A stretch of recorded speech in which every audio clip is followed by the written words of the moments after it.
And welcome, everybody, to another night of high school wrestling here on 98.7 KissCountry.com. Nolan Peters and Josh Burns with you tonight once again as Josh got ourselves another quad this year and ready to go here in St. Ansgar. Yeah, no, first time I've been in this new gymnasium, so this is a new setup for St. Ansgar. They built an addition onto their school here a few years ago, and first time I've been in here, and it's kind of nice. Yeah, it is very nice. It's obviously first time I've been in here too, and I don't know, they got us up here in a corner. Good setup. Got a great view of both mats, and just waiting for action to get going. Well, and a lot of times in these quads, they'll do, they'll do like an introduction of all four teams at the same time, but doesn't look like that's what they're going to do here. So, going to go ahead and maybe just get some JV matches started here, but got some good feedback from people last Cresco dual meet. They appreciated the feed, and I think it's one of those things. You get more people, start listening in, and word of mouth, and I think we'll pick up a few more listeners. So, yeah, people. When I tell them that we're broadcasting wrestling, they're like, well, how do you do that? Well, it's a sport. It's not any different than calling a football, a basketball, or anything else. It's just you call it. So, but so first JV match here.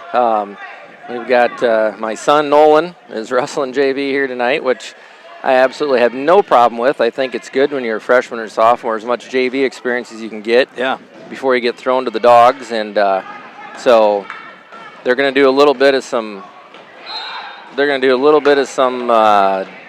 shuffling in the varsity lineup here tonight. So they got Nolan a JV match. So yeah, Nolan, normally the 132-pound varsity wrestler, is he bumping up, wrestling 138 here? Because according to West Hancock, that's who the Green Devils are going up against here in this first duel. They only have one wrestler at 132, so I'd imagine must be a 38-pound match. Which, you know what, if you can get another match, take it. Exactly. Give up a few pounds, it's all right.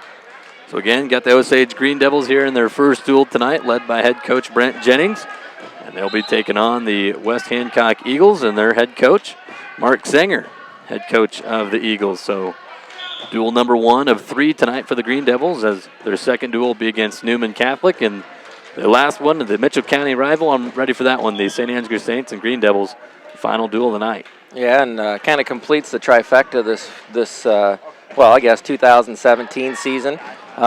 We've had, obviously head-to-head in football in this fall with St. Ansgar and Osage, and that turned out to be a barn burner, if you remember that one correctly. And so then Tuesday night, the boys and girls basketball teams played, and Osage prevailed in both of those basketball games in the boys and girls basketball. So that girls' game was a close one. Do you see it that? Was a close, yes. 2-point game, yeah. And boys not quite as close. Yeah. That one was a little bit of a bigger stretch, but so wow, right there, missed an opportunity at the half there, had that in there, and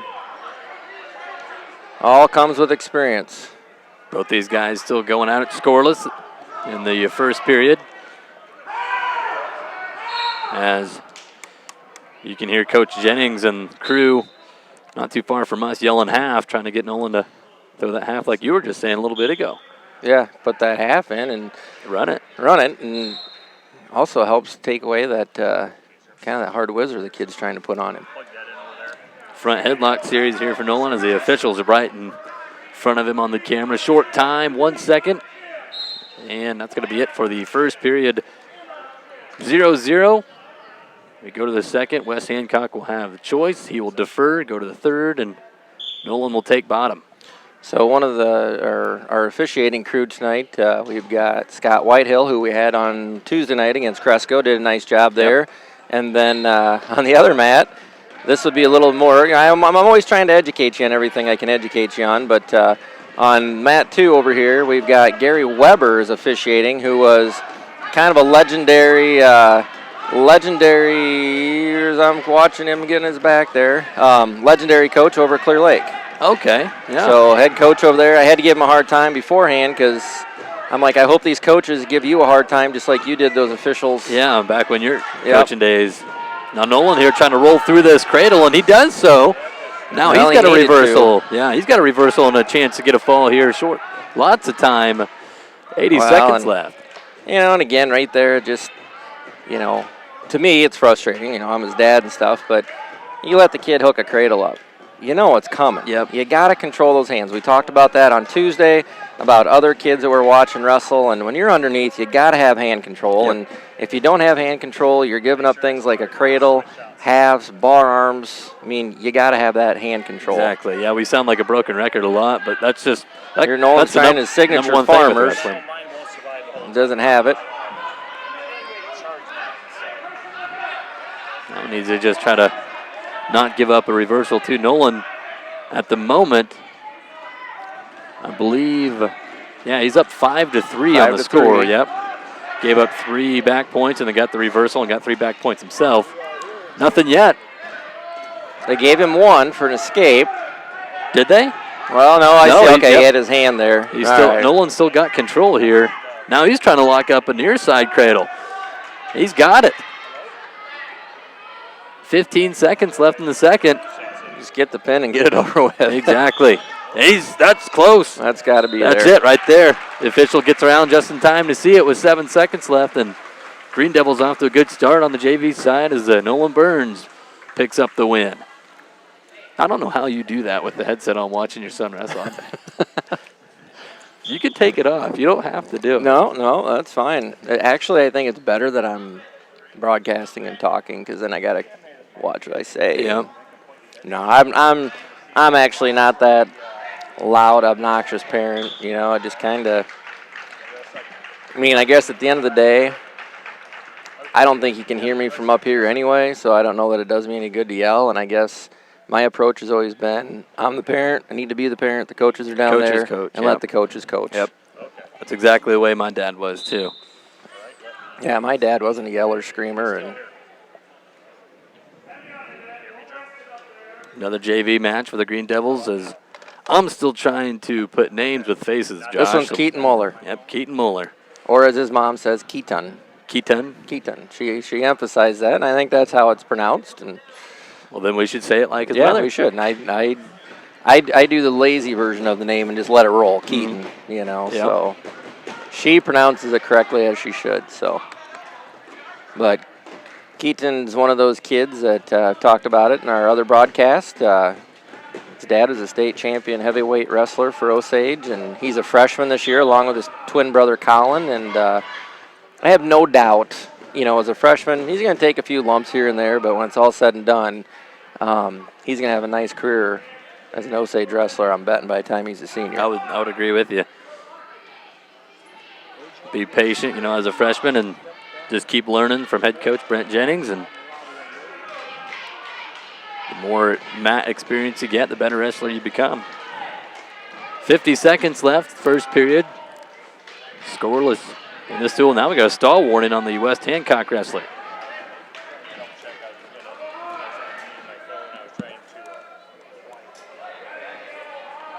I think this would be Ben Martinez, a freshman for West Hancock, going up against Keaton Miller.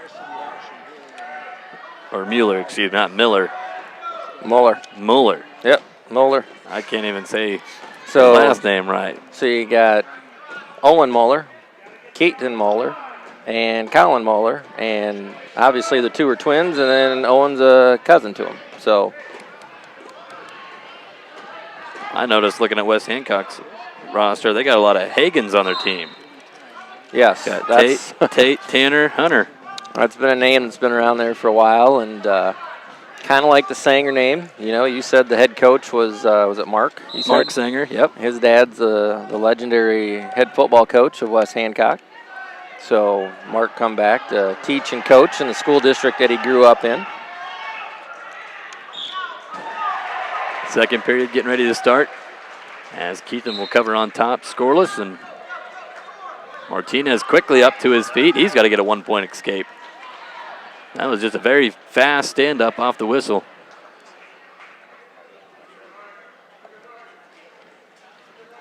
Just a reminder to folks that these are some of our JV matches. They're getting out of the way before the varsity duel starts. Should be a pretty good duel between the West Hancock and Osage wrestling teams once that varsity side gets going. A couple open weights for each team, but other than that, I think lots of weight classes are filled up. should have some very good matches. West Hancock with one ranked wrestler at 195, I believe. Yep. That is Hunter Hagen, the senior. Well, and Jacob McBride ranked at 126 for Mason City Newman. We'll see him wrestling tonight. Jacob McBride, I believe his dad was he was a state place winner, high state place winner for Rockford back in the day. So just kind of funny because seeing some of these names resurface that I knew their parents back in the day, and now their kids are coming up through the ranks, and it's kind of interesting. Nice duck under for Martinez to get a takedown. He goes up 3-0 with 35 seconds left here in the second. Now we got Moeller on bottom. See if he can get some points going into the third. It will be his choice going to that third period. Actually, no, excuse me. No, it would be his, yep, because Martinez went down. That's right.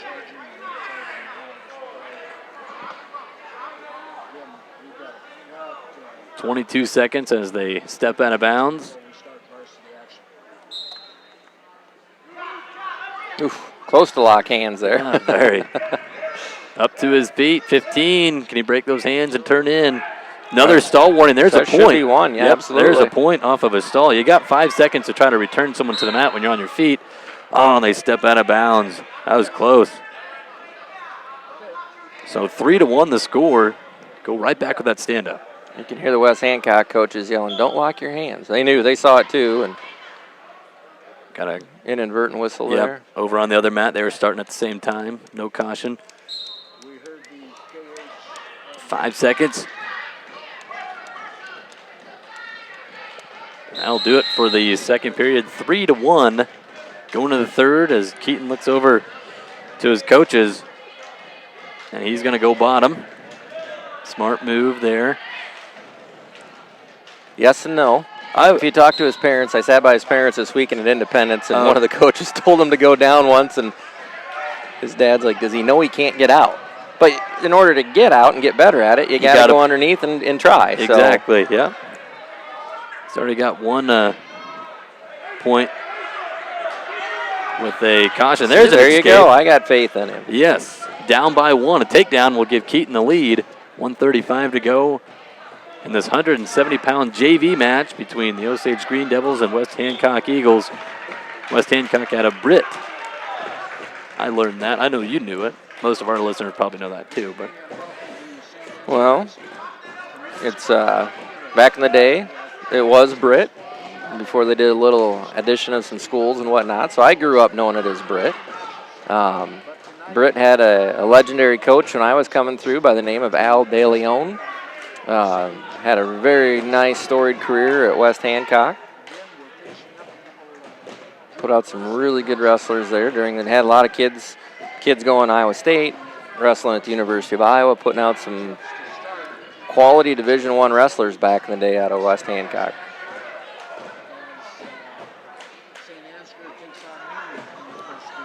.40 seconds left here. Keaton Moeller down by 1, 3-2 the score.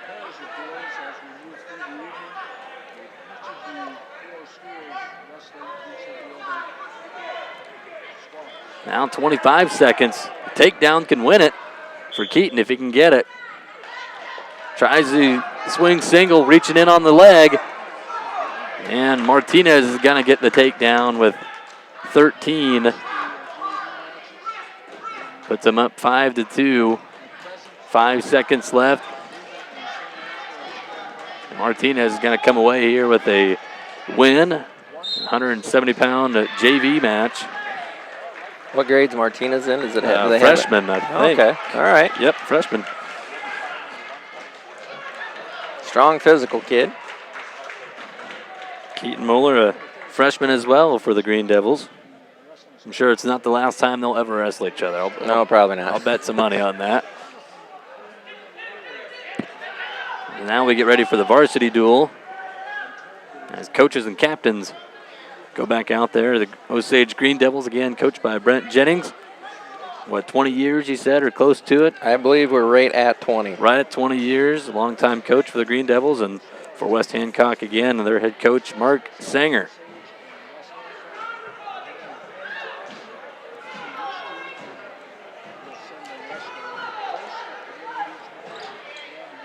We've already heard teams will be kind of switching their lineups up a little bit, as we saw, your son Nolan normally wrestling 132 pounds on the varsity side. I don't know what's So what's going on is Avery Abbott is still trying to get down to 106 pounds. He's not been able to get there yet, so trying to get down to 106 pounds, and I'm sure what they're going to do is either put Avery at 113 and bump Joe Sullivan up to 120, and then bump everybody else up through, or they will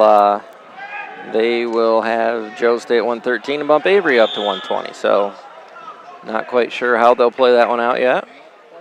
Well, before we get this first varsity duel underway, what do you say? A great time to thank one of our sponsors tonight, CUSB Bank. Josh, why don't you go ahead? Sure. CUSB Bank is proud to support our local schools' athletic and academic programs. We encourage students to keep learning through our Learn to Earn program. Bring in your report card to CUSB Bank and get paid to learn. Check out CUSB.com for details. Great bank, great people. It's my addition to it. I would agree with you. So when you're ready to move to Osage someday, I highly recommend them. Go see Bill Denner, Doug Krabby, one of the two. They'll hook you up. And if I could move to Osage tomorrow, I would. But I know. We give you a hard time about it all the time. The poor thing about a lease that you have to sign. But so to start this duel off, Joey Jacobs takes a forfeit at looks to be 120. I think it was 126 that Jacobs would have, right? Well, they had Joey went out and got his hand raised, and then Ryan Adams went out and got his hand raised. So I think. So now we're getting ready to wrestle. I think they had Ryan take the forfeit at 132, and then Brody roll here at 138. Okay, I got you. 12-0, Osage jumping out in front before our first varsity match, and Brody roll, not wasting any time. Good swing single to the right side, and see if he can pick this leg up and finish it, and he will. Yeah, nice job there by Brody. Way to get that first takedown, attack early, and get on the scoreboard. We always talk about how important that first takedown is. Yes, win a lot of matches with that first period takedown. Brody's one of those kids, not many takedowns on the year for Brody, as he'll take guys down and just go straight to the back and get a pin win. Things like that, loads up on back points. But when he's on his feet, he doesn't get taken down too often. No, he's pretty solid.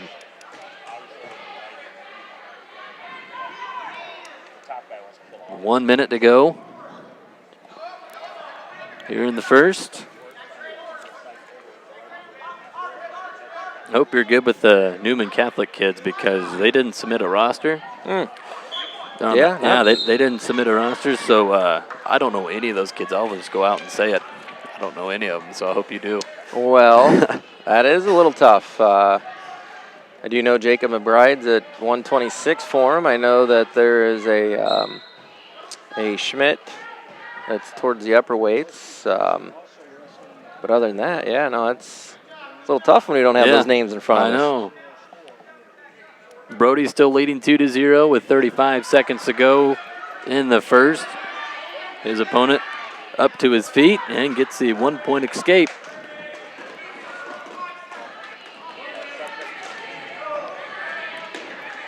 I want to say this is Dalton Subject, a junior for the Eagles, taking on Brody Roll. You would be correct. 8 seconds, edge of the mat here. And they'll stop it with 5 seconds as Brody's headgear came off. Let him put it back on. They'll let you keep on wrestling for a while, but once you kind of just pause a little bit, the official will stop time and let you put your headgear back on. Well, I guess, so Zach Williams did not wrestle on Tuesday night. So just kind of trying to see if I see him down there warming up, if he's back with us, or if he is still out tonight. And I cannot. I couldn't see him earlier. which would be a good matchup because 170 for West Hancock, Cole Kelly. He's a freshman, tough freshman. He's his dad's the head wrestling coach at Nyack, and he's tough. Be a good challenge, I think, for Zach Williams. And as you want to get better and you want to wrestle good competition, so. Starting the second here, Brody will go on bottom, leading 2-1. Dalton Subject trying to lock up a cradle. And trying to suicide cradle, taking Brody over on his own back, and Brody's going to make him pay for it. Gets a reversal, throwing in the half, and that thing is in deep, lifting up the head. He's got 90 seconds to work with this. I think he's going to settle in, and it's a tough one to get out of if you're that guy in the bottom. Subject fighting it off as long as he can. Brody, you can see him trying to lift up that head, suck it in deep, pushing that shoulder down with the right arm. This junior for the Eagles, great fight out of him. 1 minute here in the second.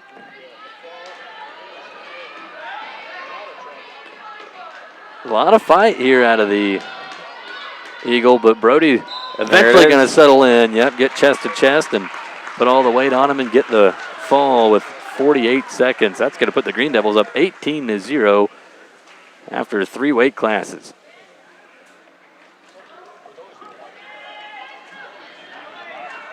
Move on to 145. Get the freshman for Osage, Spencer Mewberry. So Breyer Subject. It's freshman. So I got freshman and freshman here. I'm assuming. I suppose Breyer's a relative to Dalton. I would think so. Both these wrestlers kind of very Here's similar. A little bit of a signature move out of Spencer Mewberry with the Splay-Doh. He's got it, getting back points. That's a tough one. We saw him do this first duel of the year over in Central Springs, and there's a pin in 28 seconds. That's all it takes for the freshman Spencer Mewberry. Both those guys tall and lanky, 145-pound freshman. And Spencer, I don't think, broke a sweat.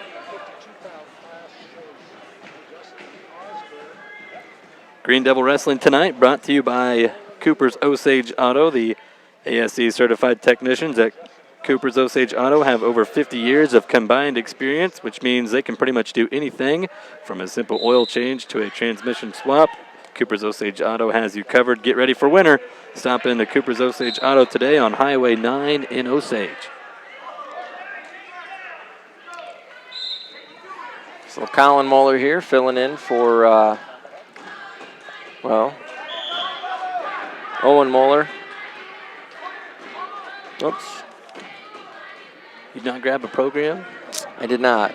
Actually, Mitchell Shatana, so Colin must be down enough that he can get to 52. So Shatanis also was out the other night with a little skin disorder, but he is suited up and looks like he's going to potentially wrestle 160, where Owen Moeller's out because he's got a knee injury. And I do see Zach Williams is in street clothes, so we will not see him wrestling tonight.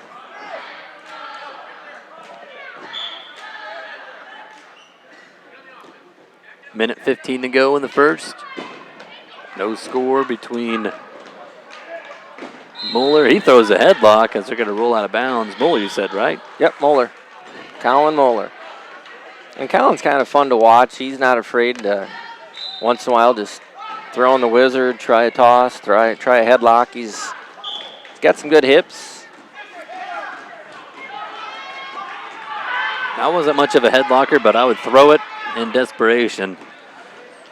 And it worked a couple times. I enjoyed the headlock, but not from my feet. I was not a headlocker from my feet. My favorite thing was to snap them down to their knees and then kind of bait them and wait for them to pop that head up and you drill them. Boom, yep. Catch them off balance. Pinned a lot of kids with just a snap down to a headlock. Collins got some blood time. Must be a Moeller thing. Yeah, 38 seconds of, we saw some blood time out of one of the Moellers on Tuesday. Yeah, Keaton the other night. And then I think he said he had some trouble with that in Independence at the tournament last week. He did. I think every match he had blood.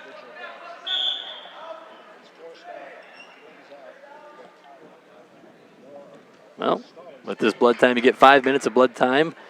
After that, I think if you can't stop the blood, you got to stop the match.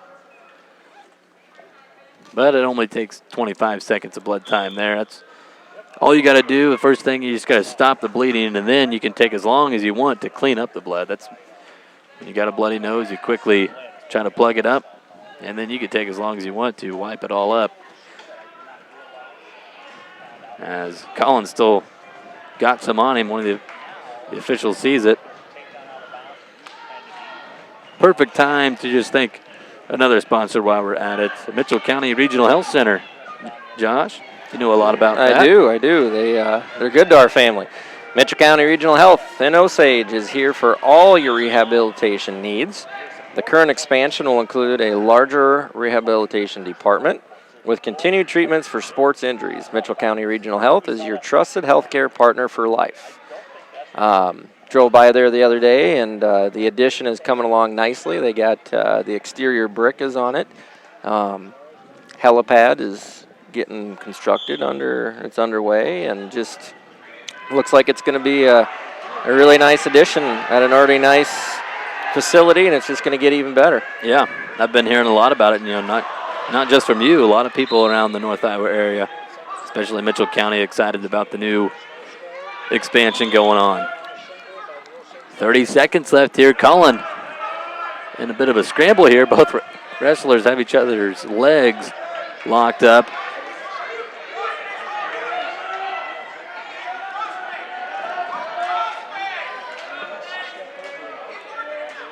Justin Osborne, if I am correct, Osborne, a freshman at 152 pounds. He's trying to get the takedown, but nothing yet. As you see, Collins still got a hold of a leg. Now he loses a leg and going to give up a takedown with a half a second left here in the first period. That's a big takedown in the last 2 seconds. Yeah, got to wrestle your full 2 minutes. Yep. How many times you see a couple points at the very end of a match, or you see somebody lose a match because they give up that point at the end? Yep. That's one thing my high school coach is big on, scoring at the end of the period. Didn't matter when it was, first, second, third, trying to score late because, especially if you get a point going into the second or going into the third, that can kind of be a momentum swing in a way. As we see blood time again for Colin Muller. Got himself a real bad bloody nose. Yeah, he does.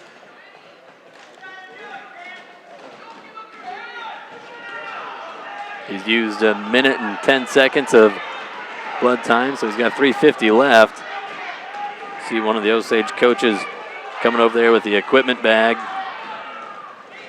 Well, and on the other mat, we got Mason City Newman taking on St. Ansgar. And Newman currently leads that duel at 145. They currently lead 12-6 over St. Ansgar. Kind of a wild match going on over there right now. We got a 12-8 score, and I've seen both kids on their backs, and it's just kind of a back and forth. That's a lot of points, yeah. Yeah. So who does Iowa State got this week, Josh? You know? I have not looked. You haven't looked? I have not looked.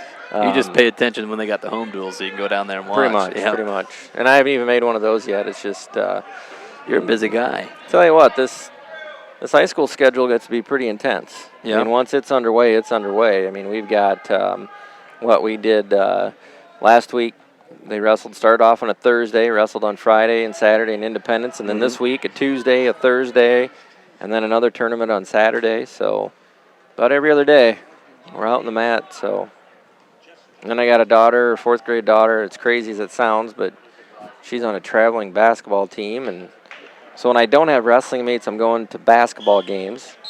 And then Andy Olson, our head volleyball coach, contacted me today and wants me to coach one of her AAU volleyball teams for the 4th graders. So, oh, wow. Looks like I did that for my oldest daughter, and I really enjoyed it. It's fun. But so Burns family stand very busy. I pretty much know what the rest of my winter looks like. A lot of gym time. Yep. Which it's all right. You only get to do it once, so. No, I love it. See, Colin gets a 1-point escape. He's down 2-1, trying to get a takedown. They go out of bounds. 1:25 to go in the second. Head coach Brent Jennings trying to coach him up. Goes with the underhook in the left arm. Colin did a really nice job this year for the JV football team as our starting quarterback. Had an awesome season, breakout year for a freshman, and I think we'll see him getting some playing time down the road when now that Drew Olson will be out of the lineup. So look for good things out of him on the football field next fall. Yeah. I'm already looking forward to Osage football. Expecting a step in the right direction this year. Kind of that senior class, building the base for the future. A lot of great leadership out of those seniors. They'll be missed for sure, but lots coming back for the Green Devil football team. 35 seconds. As I'm surprised, no stall warning here out of the West Hancock wrestler. Not doing too much on his feet. No. He got a takedown late in the first, but other than that, Cullen's been more aggressive on his feet. You see him pushing in once again. 25 seconds. 2-1 the score.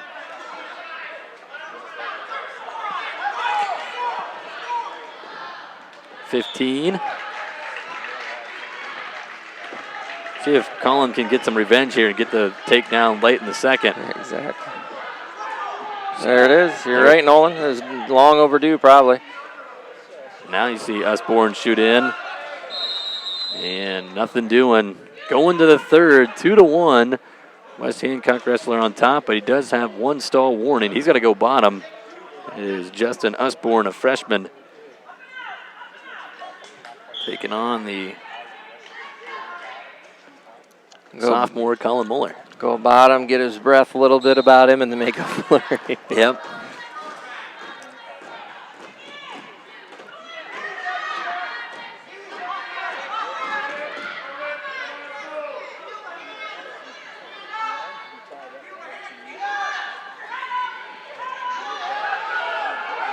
Not doing a lot underneath. Got to head down the mat. Oh, he is. Not doing a good job controlling the hands. That's what you want to see for Colin. Colin's got a Keep hold working of on him. Right arm. Trying to set up a chicken wing. Going to pull his opponent back in. Smart wrestling. He's got that chicken wing in and a tight waist.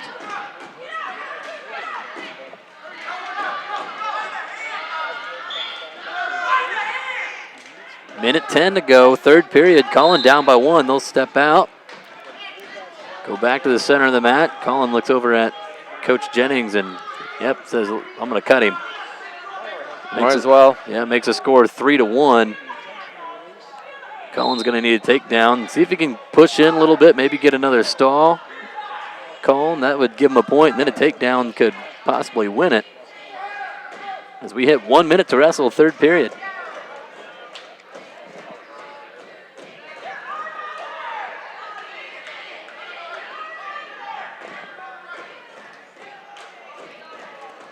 Clock always seems to go faster, too, and your guy needs to get that takedown. Hey, look at that. There's There we a go. stall call. There's 1 point for Colin. He throws a headlock, too, and gets the takedown, and now getting back points. Just settle in, chest to chest, get on your toes. Yep. There you go. He listened to you. Now need to settle back a little bit, regroup, get back chest to chest. Not going to be able to get a full 5 count, but 2 back points coming for Colin. Makes the score 5-2 with 10 seconds. 6-2, my apologies. 6-3, because they got an Yep. escape. Yep, 6-3. So just ride him out, 4 seconds here. Nice win for Colin Muller. Osage Green Devils pick up the win. 3 points on the team score makes it 27-0 after 5 weight classes. Excellent start for the Green Devils as we now move on to 160 pounds. We'll see Merrick Huffman for the Green Devils going up against Tate Hagan Well, they did a little bumping. Or maybe they did a little bumping on us. Okay. They bumped Shatanis up. That's right. Yeah, we noticed that. So I think Shatanis usually what wrestles 52. Yeah. Yep. So I think Merrick's going to get bumped up to 170. This match brought to you by Eastside Automotive, as they remind you that winter is here. You notice a cold this week. This is the best time of the year to have your car checked and make sure of potential problems and get them taken care of before you find yourself stuck on the side of the road.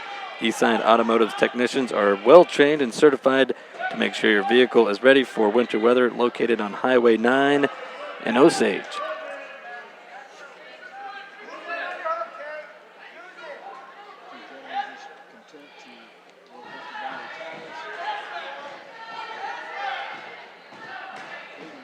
Nothing doing here in the first 45 seconds. Shatanis shoots in on the legs, trying to cut it to a double. Nice job. Can he finish?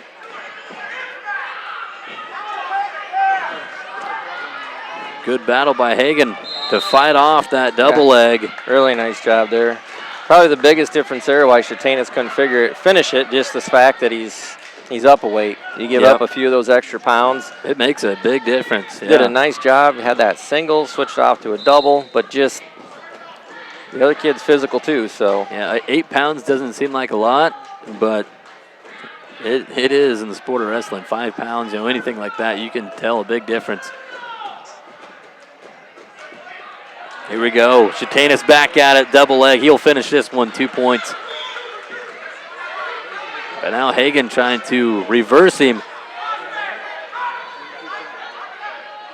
And there is a reversal for Tate Hagen, a sophomore for the West Hancock Eagles. 20 seconds left here in the first.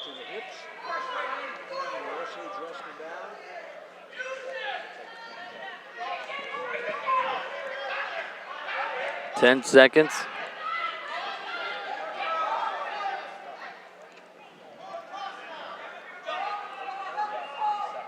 It looks like we'll go to the second period, knotted at 2.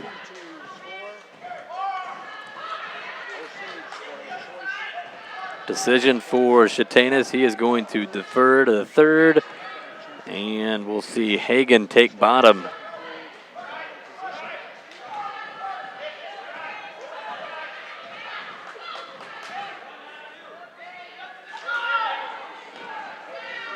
Shatanis with the takedown, and then Hagen with the reversal in the first period. Hagen quickly up to his feet. Needs to try to get the mat return quickly.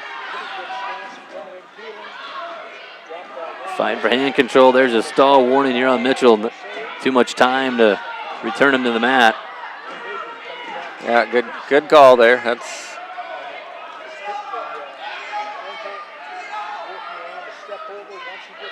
Now, Hagen's got to get himself another reversal.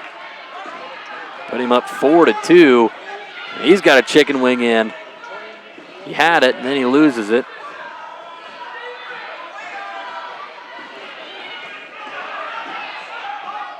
Throws in one of the legs on a crossbody ride.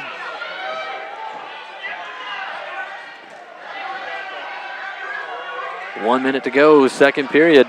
4-2 the score. Mitchell Shatanis of Osage trailing in this one.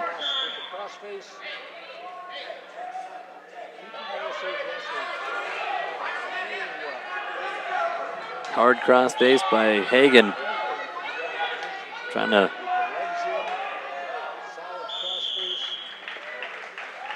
keep the pressure on. I think you can tell the huge difference here with just Mitchell bumping up a weight. Absolutely.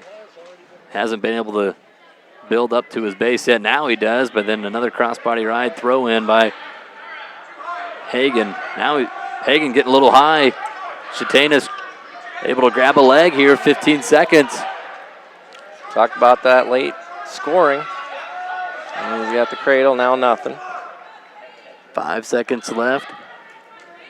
Decision will be coming to Shatanis to start the third.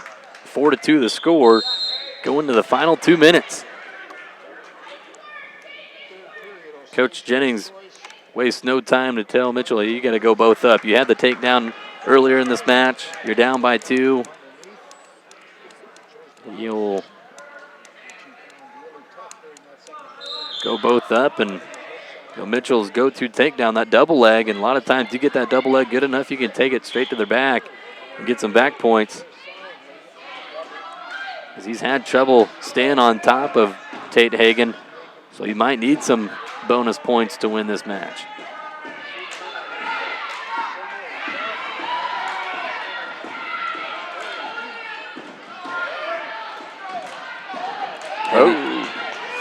Oh. Hagen with a takedown.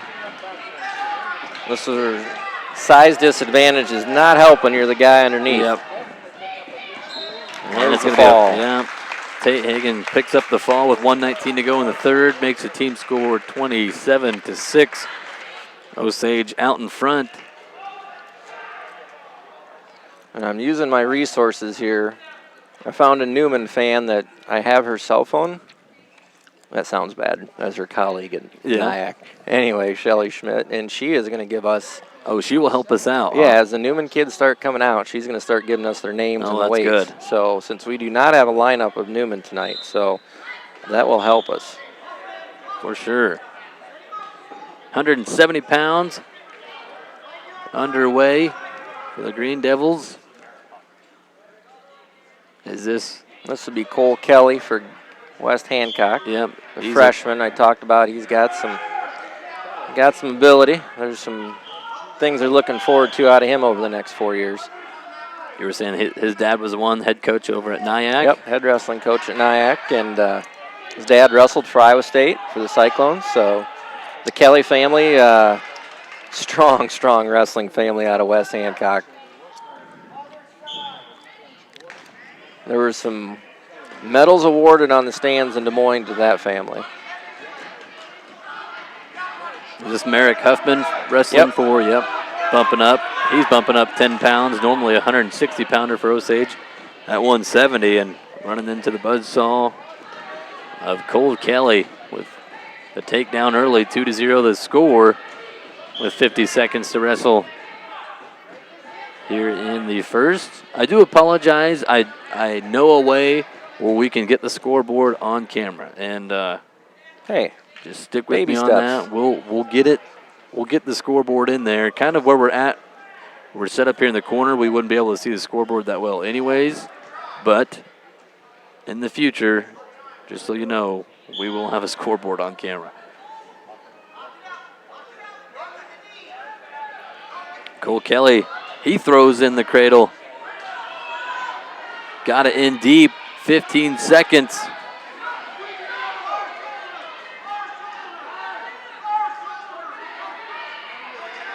Huffman able to fight off his back, though. 3 back points for Kelly.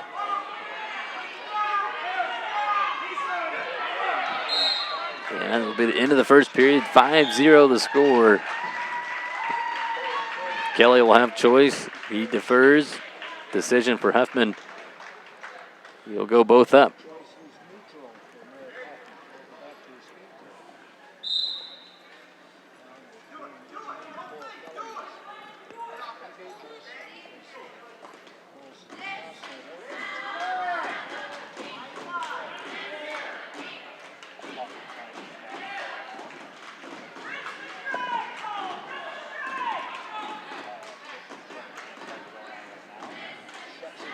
Nice little slide by for Kelly with another takedown, 7-0 the score. He's looking for another cradle. He's got it locked up. Minute 20 left here in the second. Huffman, can he break those hands? A lot of time here for Kelly. Knee in the side, and there it is. That's all it's going to take. Back-to-back falls for the Eagles makes a score 27-12. We now move on to 182 pounds. We'll see another Hagen take the mat. I believe it'll be Tanner. Yep. Tanner Hagen versus Josiah Meyer for Osage. 3 Hagens on the West Hancock team.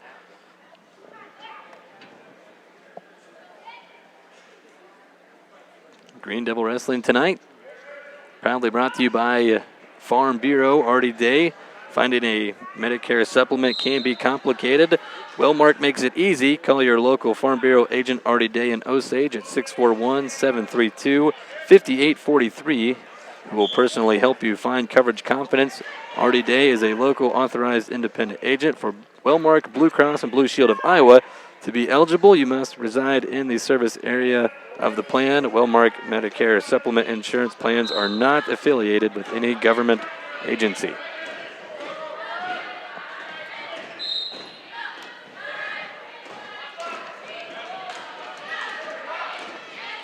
So you'll kind of enjoy once we get the St. Ansgar duel, Nolan, just the fact that you got to, both of us got the opportunity, the honor, I guess, to call some of those St. Ansgar football games in the playoffs. And some of those names that you were calling there, you'll get to call them and get to see them as a wrestler now. Yeah, look forward to that.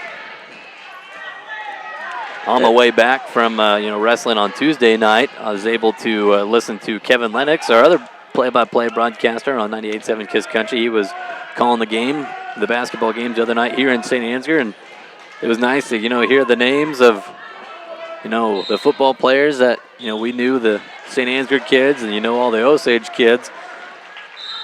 Nice to listen to them in the game of basketball. Well, and I wanted to get a hold of Kevin because he Kier Cutter. Yep. That one was bugging me. I was like, Kevin, it's Kier Cutter. Yeah, Kier Cutter. I would have called it Kurt Scatter too. Sure. If, I have not known you, I would have said the same thing. I but know. You corrected me on the week 1 of football, and after that, I got it figured out. But no, Kevin did a good job. He did do a good job in that basketball game. He, and Ethan's grandma really appreciated the fact we got his name right. She sent me a message during football season. That's and said, awesome. Yep. Thank you so much for pronouncing his name right. So we try our best. 2 minutes wrestled here in this 182-pound match, and no score. No stall warnings on either wrestler either. Just both guys going at it, no one able to get anything going. As West Hancock wrestler, he'll go bottom. 195, we'll see a ranked wrestler for the Eagles. Yeah, Tanner, a sophomore, and Josiah is a junior for Osage. He's got the leg in. He's a little bit high. He's got the crossbody in, but he's off to the side on his hips. 2-point reversal for Hunter Hagen. And you don't see a lot of big guys sticking the leg in like that, so. One-point escape. There you go. Good job. Got one back. Stepping out of bounds, 1:36 to go in the second.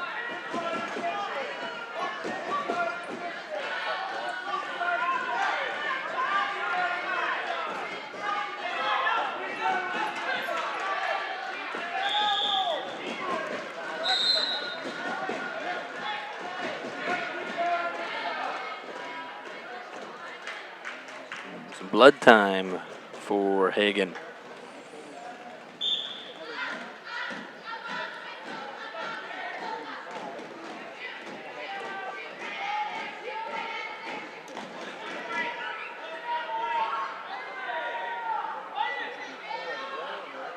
Watching some high school wrestling on 98.7KissCountry.com. Brought to you by our great sponsors, the CUSB Bank, Mitchell County Regional Health Center, Farm Bureau Artie Day, Eastside Automotive, and Cooper's Osage Auto, proud supporters of Green Devil Wrestling.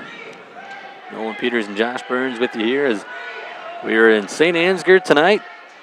A quad duel with the Green Devils, St. Ansgar Saints, West Hancock Eagles, and Newman Catholic Knights. We're back in action at 182. 2-1 the score. Hunter Hagen with the lead on Josiah Meyer for the Green Devils.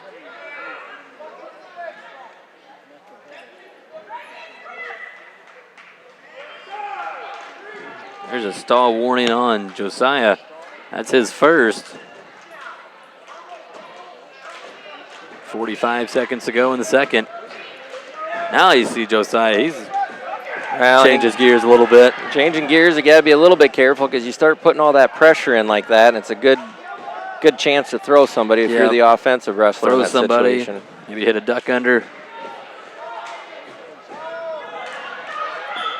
But Myers being more aggressive now after the stall warning.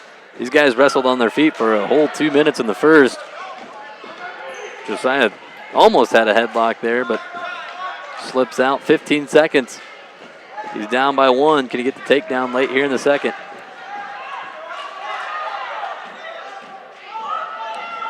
Josiah will have the choice going to the third. Now I'm surprised. 0.4 on the clock as they go out of bounds. I'm surprised maybe not a stall warning here on Hunter Hagen. As you see Josiah shoving in more. So third period, Josiah, a little deficit to make up here. But it's possible. Gets an escape here, tie it up, get that takedown, and exactly.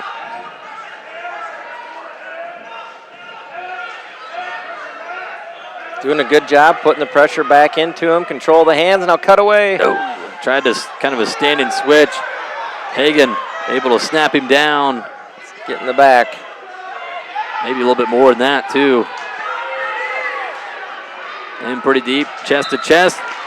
3 falls in a row for the West Hancock Eagles. It was 27-0 on the team score. Now it's 27-18 as the Eagles have fought back here in the upper weights. Well, I bet Josiah wishes he could get that stand-up back. Yes, yep. A little bit too much pressure back into him. As about the same time he's putting that pressure into him, kind of needed to do that cutaway. But did a nice job getting up to his feet there and did all that part right, and just gave that kid too much back pressure, and he sucked him back in there. Now we got ourselves a senior duel. Hunter Hagen is the 195-pound wrestler. I was calling Hunter in the last match. That was Tanner Hagen for West Hancock. My apologies. Hunter Hagen now on the mat for the Eagles. Coming in ranked number 2 in the preseason rankings in Class 1A, brought to you by the Predicament Rankings. Taking on the senior for the Green Devils, Schneider. Quick takedown for Hunter. He's gonna be looking for. Yep, he's gonna be looking for 6, and he gets it. He does. 25 seconds. Now it's 27-24. West Hancock with 24 unanswered points. Now we're at 220 pounds. Levi Sled for the Green Devils. His opponent, Austin Brower.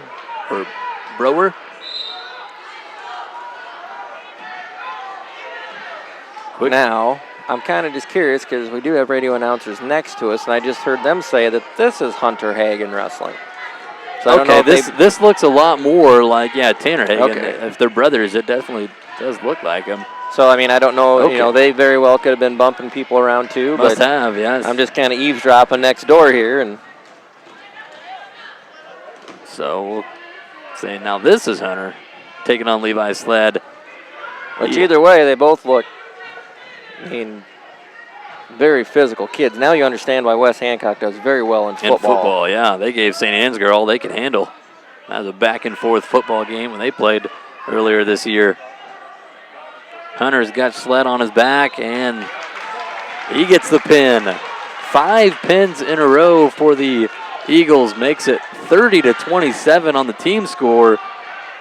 The Eagles in front for the first time, and Osage started up 12-0, receiving 2 opens.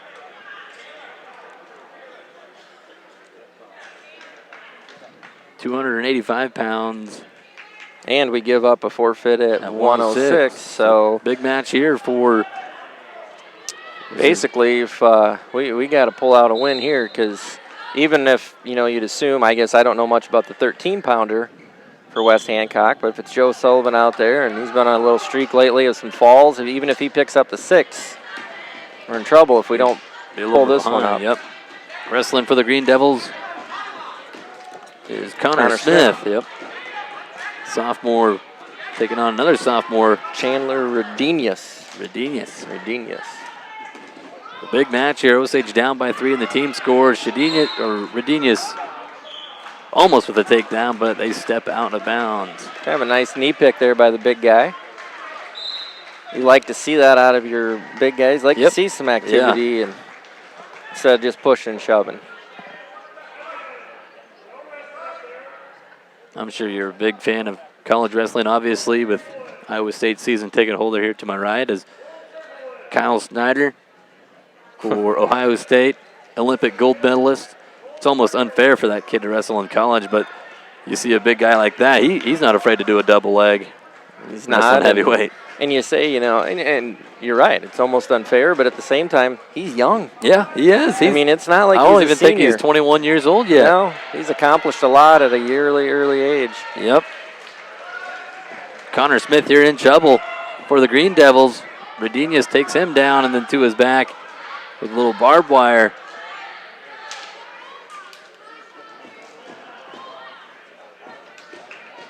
.30 seconds left in the first. And now Redenius will throw in the half. Trying to get chest to chest. There it is. Another fall for West Hancock. That secures the duel for him. That's 6 pins in a row for the Eagles. 106, like you said earlier. Green Devils open there. 6 more points going to the Eagles. That would make it 42-27. And the final match of the duel, 113 pounds. Cabrera. Yeah, Nathan Cabrera, a junior for West Hancock. So I don't know much about him or his history, so. Taking on Joe Jacobs. Joe Sullivan. Oh, Joe Sullivan, yeah, that's right, yep. Sullivan with a quick takedown in the first 15 seconds. They go out of bounds. Jacobs had one of the opens earlier in this match. Earlier in this duel, I should say.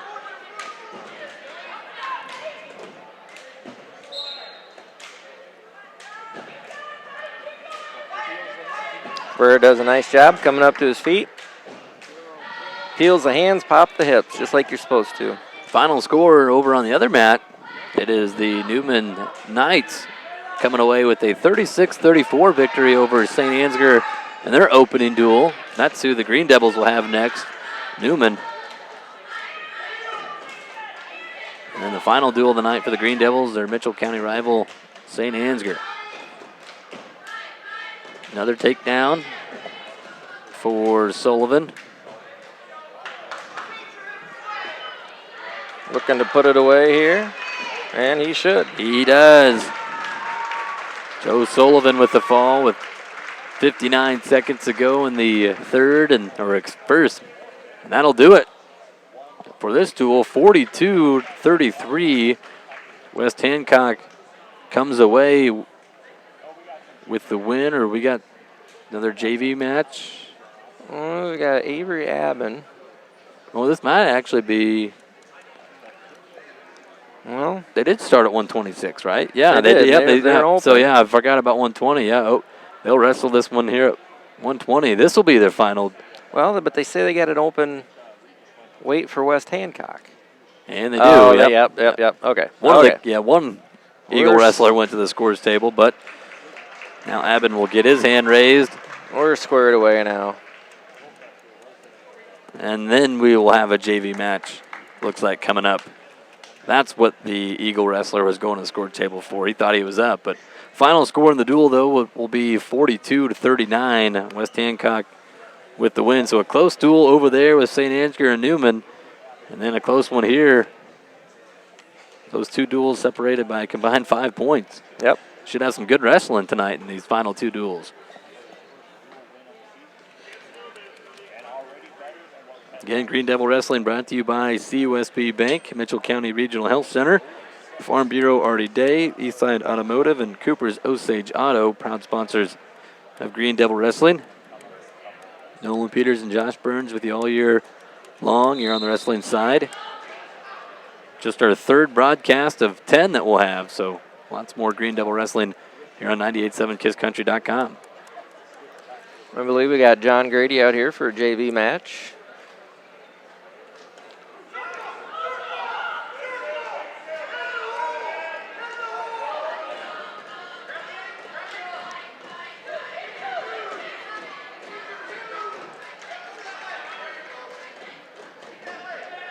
He gets taken down here. Goes down 2-0 to start the first period.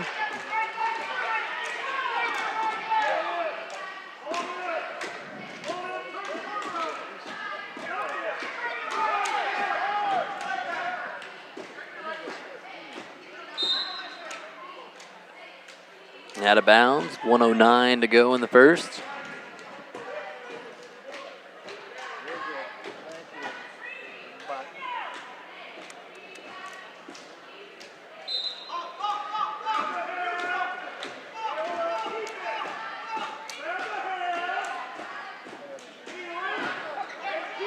Good job there by John Grady, keeping him from getting the cradle. Look at that, hand control. Then it gets to his feet. His opponent's going to drop down to his ankle. Kind of holding each other's ankles here.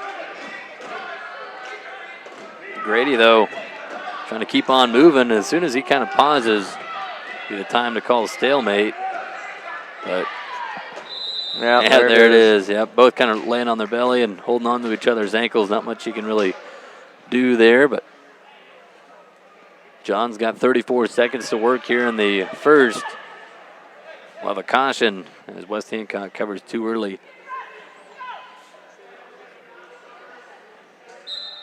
Reset, cover again. This is where you want to get that 1 point. You got 30 seconds to score.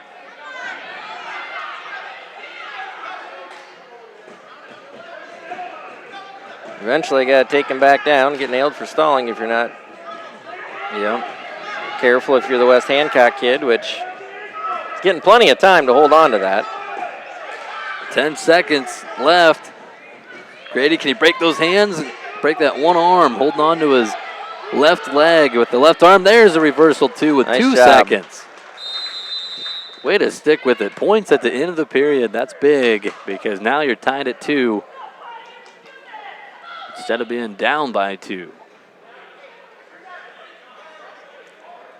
West Hancock wrestler defers. Grady will take bottom. Another nice quick job. stand up.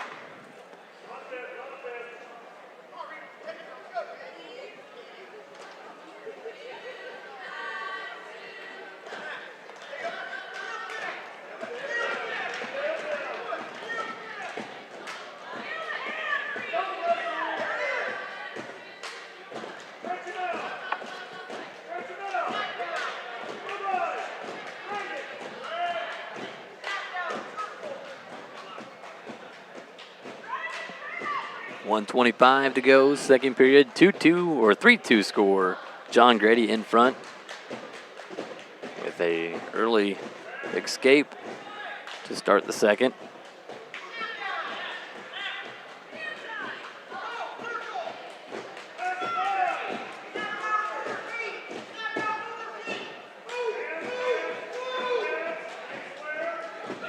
Just not a lot of activity, just a lot of controlling each other's wrists, and this is where John needs to just drive in there. Nice job, John. Hey, there you go. Makes a score 5-2. Grady in front. 40 seconds left here in the second period.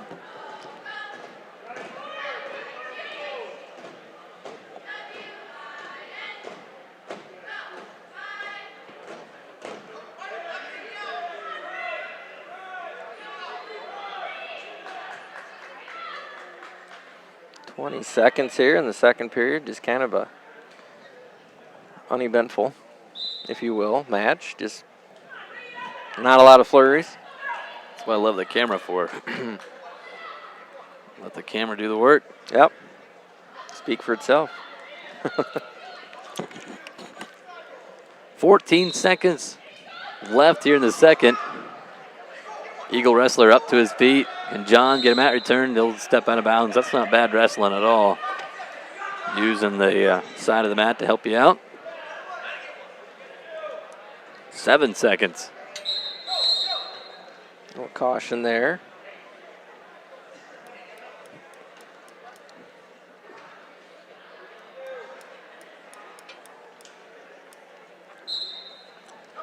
You've got to be kidding me. What's that? Frank Fox down here throwing stuff at me. Oh, he'll do anything to get on the radio. He will. He came in the office today and was bothering me. No, he'll do anything. Anything to get a shout out and get some free advertising. You know what we need to do? We need to get you on him. You're the sales guy. We need to get him to do a sponsorship for this wrestling. I know. One of our sales ladies, Tammy Ramon, was working with Frank trying to get him on that. Since he's throwing stuff at me during the broadcast, I think he's got to be forced to now. He sent me a text message early on and said he was across the gym, and I said, I'm not giving you a shout out. So he found him. He made a way into our world. And of course he leaves before I can throw his chapstick back at him. 1:20 to go here in the third. John Grady in front, 5-2.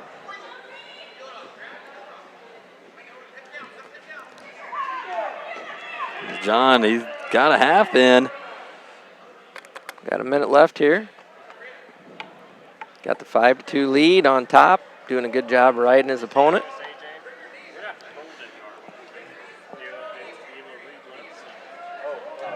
.55 seconds. John pulls him back in the mat. Good job. Trying to get a turn and get some back points, but nothing. He's sucking back into the mat. 40 seconds left. Now picks up a leg. Just step out of bounds. If you can't do it, you only got a few seconds to try to get a mat return. Step out of bounds. Not a bad job there by John Grady. Yeah, 30 seconds. He's got the 5-2 lead. Which, as we watched him the other night against Cresco, I think the kid had a 5-2 lead on him, and he did. Came back and tied it up, and didn't quite pull it off in overtime, double overtime actually, but did a good job just to at least get himself into the overtime match. Yeah, a lot of kids, short time, down by that much. It's hard to score points, and John didn't give up. Ooh. Nice switch here for the Eagle wrestler. That'll put him down by 1. 8 seconds. John just can't get turned. And he's going to hold on. 5-4 win for John Grady in a JV match. We'll have one more JV match coming up, it looks like. We'll see another Green Devil wrestler run to the score table. I think, nope. The assistant coach for the Green Devils is going to say, no, let's come back over here and get ready to go for the next varsity duel. Well, and I don't know if you saw there in that John Grady match, but the kid did kind of a quick switch, and John Grady's hands actually touched. Could have gotten a lock hands, which would have been 1 point. Get the reversal 2, and all of a sudden you got a tied match. Tied so, to 5, yeah. Like we said, it doesn't take any time at all for the score and the leads to change in this sport.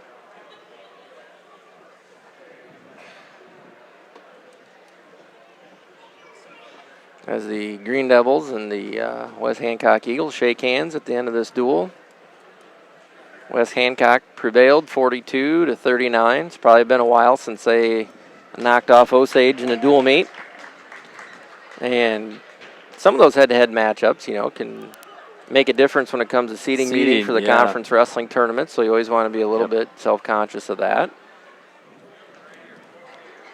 So now we'll see if Newman comes down here. I'm assuming Newman will come down here. Yep. Yeah, St. Ansgar will wrestle all their matches on the right mat. So going in the last duel, we'll have to pan our camera over a little bit. But yeah, the Green Devils stay right here on this side, taking on the Newman Catholic Knights.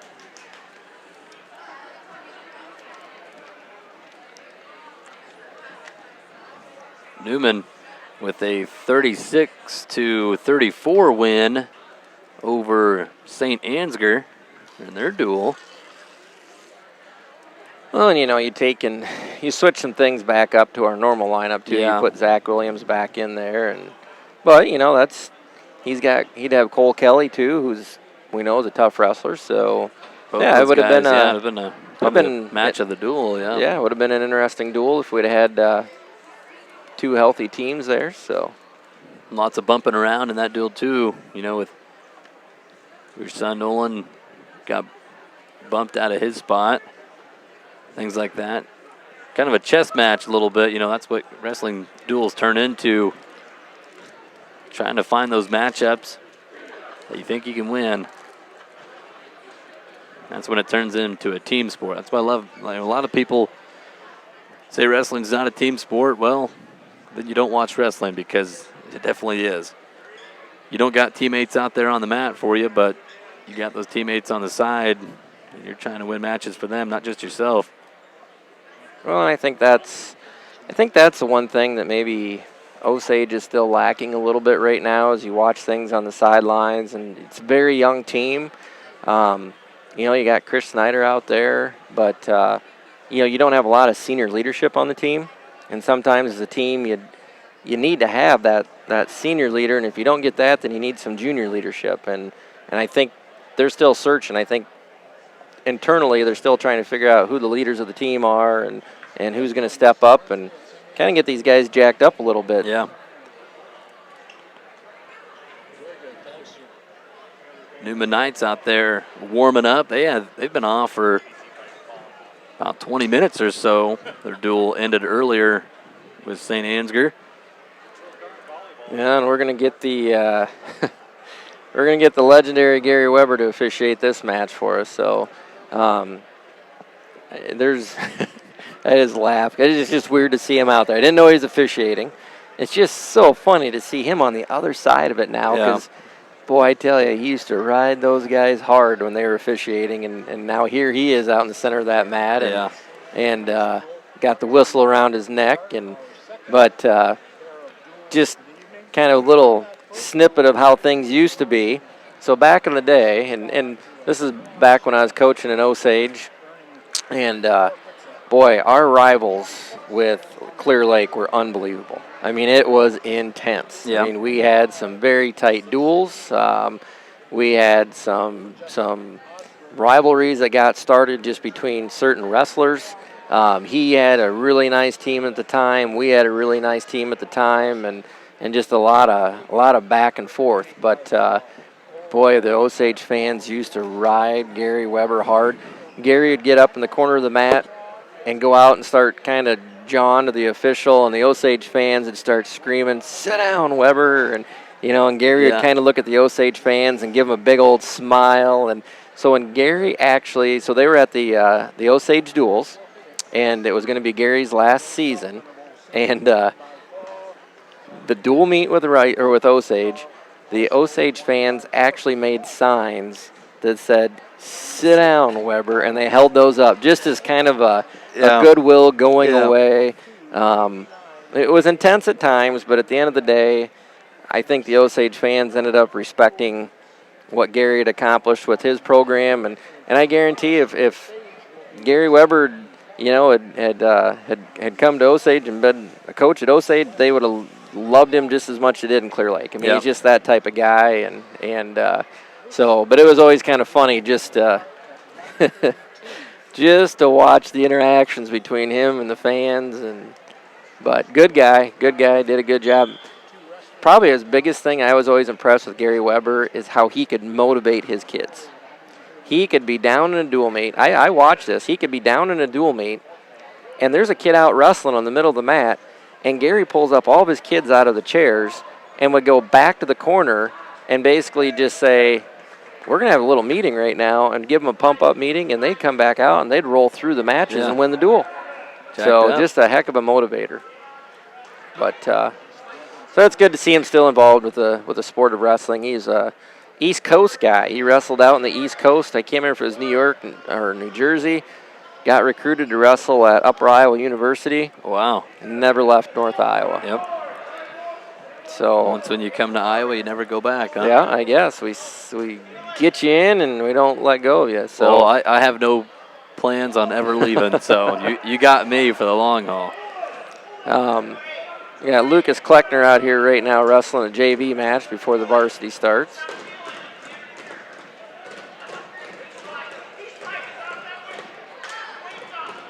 And we do not have, I'm still working on it with my Newman people over there. So Fabian Brandenburg is who Lucas Kleckner is wrestling. I believe Fabian is a freshman. I believe his dad is one of the assistant coaches for Mason City Newman and the Brandenburg family. So the other night, the head Lake Mills coach, that is his brother. Okay. So we've got a Newman connection with Lake Mills. We've got two brothers in the coaching ranks in North Iowa. So, yeah, I believe Fabian here would be a freshman of Coach Brandenburg's. 2 back points. Lucas, kind of a cheap tilt, goes back to it again. Leading 4-0. No points, same move. Yeah. Same moves. They don't give him any back.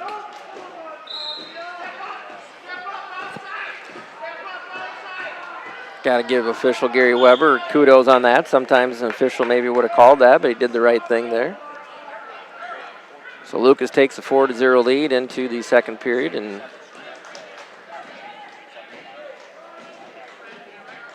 it'll be his choice.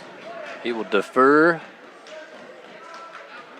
and Newman will go bottom 4-0. Lucas on top for the Green Devils. JV match here before we start the varsity duels. A roll attempt by the Knight wrestler. Lucas catches him though. Not able to get any back points out of it, but got a half in on the right side. Now trying to snap him down. Getting some backs. There's a 2 count. He's got 2 more back points at least coming his way.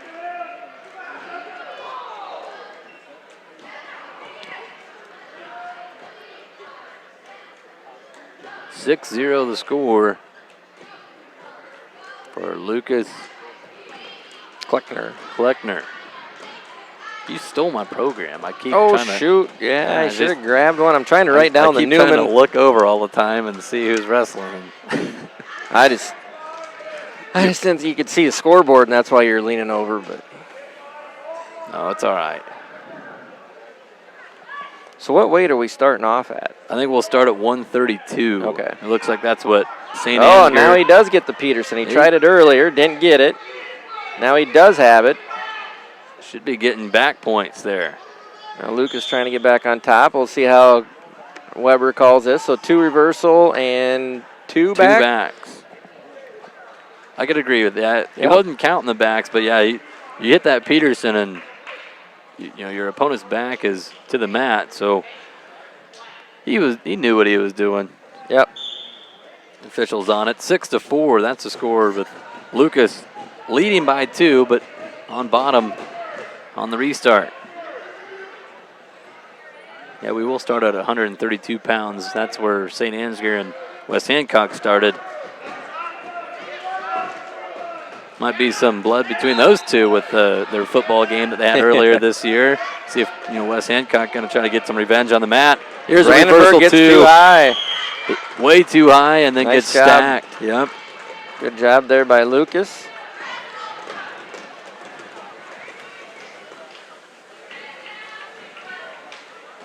That's a good start for the Green Devils going into the varsity side. I kind of wish they did the lineups like they do, like we've done our other quads. Then we could at least get the lineup for Mason City Newman. Yeah. So Nolan's announce a name. Nolan's coming out, but I have no idea who he's wrestling from Newman. Unless they don't have a 32-pounder. Maybe it's a forfeit. I don't know. I don't know. Yep, it's hard to tell. I think they do got somebody.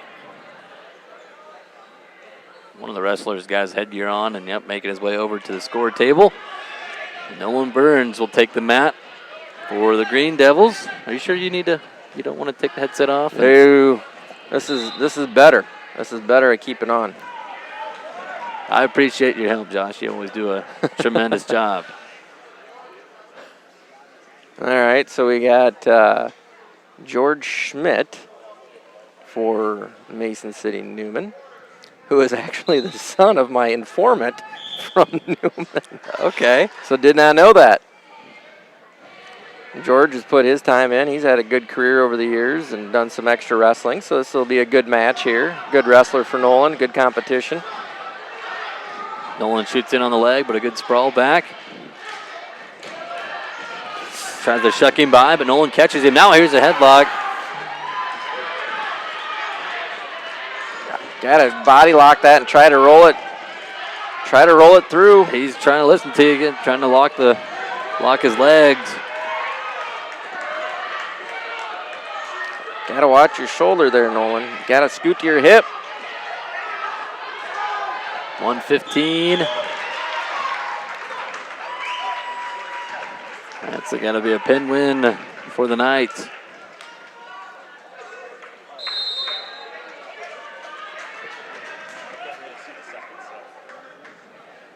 (6-0) lead for Newman Catholic. Green Devil Wrestling tonight proudly brought to you by CUSB Bank. CUSB Bank is proud to support our local school athletic and academic programs. We encourage students to keep learning through our Learn to Earn program. Bring your report card into CUSB Bank and get paid to learn. Check out CUSB.com for details. And now we move on to 138. That'll be Brody Roll for the Green Devils with a quick takedown. Well, I'm trying to get a name for Newman.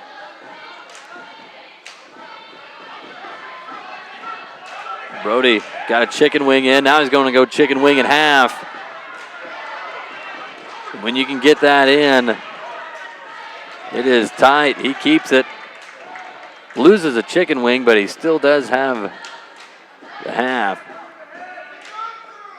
Now it's just a mad scramble. Brody's going to get 3 back points out of this, though. 5-0 lead. 50 seconds to go.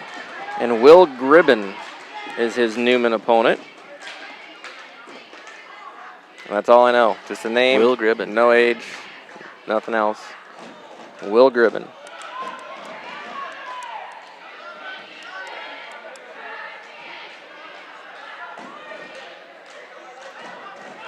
He's trying to go Farmer here.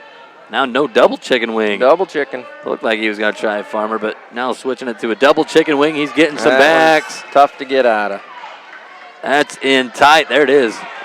He had it for a split second. Gribben trying to fight it off. 10 seconds. Still kicking. I got to say, when both shoulder blades touch. Yeah, that should have been it. Yep. I'd call it.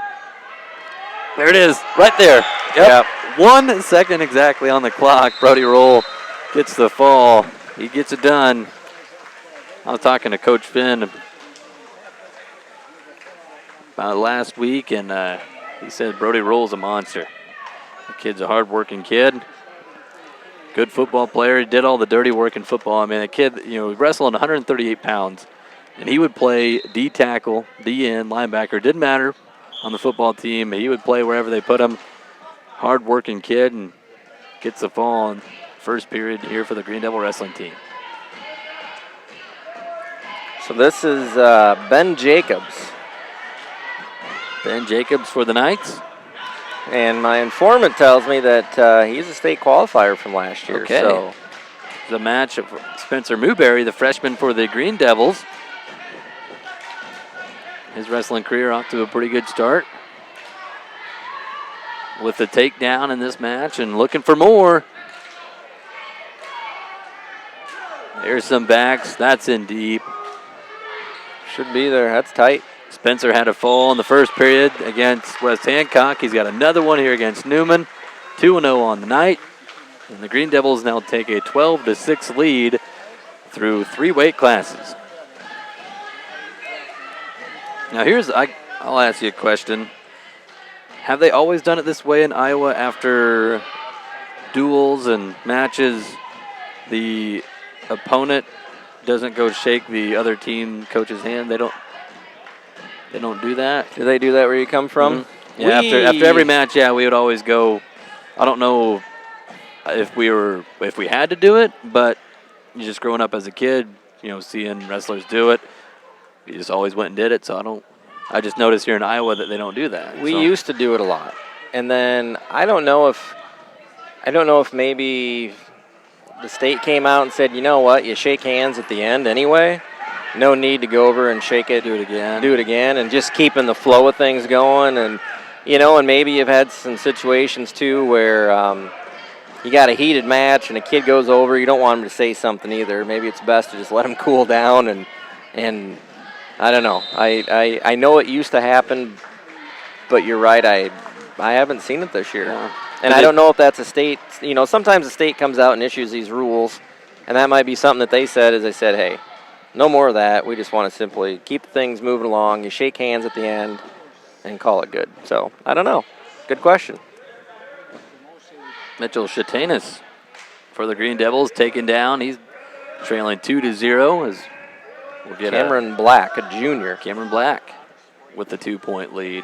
Now, in tournaments, would they go shake hands with coaches in tournaments, or is that just still a... At Independence, I did not see anybody go and shake hands there So either. maybe that's weird. I just wanted to ask. And I didn't see any other teams do it either. So, but I know it used to. I mean, yeah. That used to happen. Here's a 2-point reversal for Shatanis. Ties it up at 2 with 35 seconds left in the first.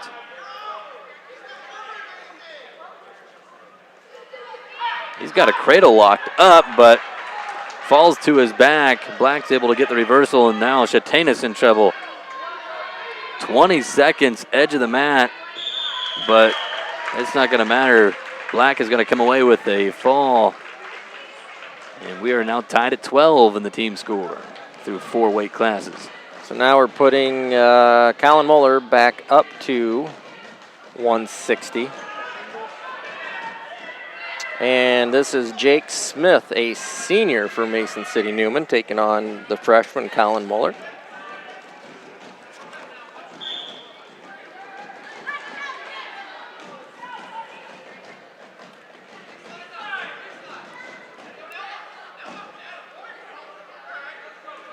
Wrestled 4 matches. Each team has come away with 2 pins. 12-12 our score. 10 weight classes left. Osage will be open at 106, so we know Newman will be getting at least 6 more points. The Knights beat St. Ansgar 36-34 in their first duel. Coach Clevenger just come in and sat down in front of us, come in to watch a little bit of some wrestling. I bet his football boys would love to play football in this weather. I wouldn't put it past them. They would enjoy it. I agree. Collins on his back, and Newman gets another fall. Colin looks over at his coach, Brent Jennings, and that's just got caught in the tough spot. It's one of those matches, you probably wrestled 10 times. That's not going to happen 10 times. Got caught there. 18-12. Newman with the lead is now we're at 170. Chase McClesh, who's a junior. Chase McClesh. Taking on Keaton Muller, the other half of the twin of the Muller family.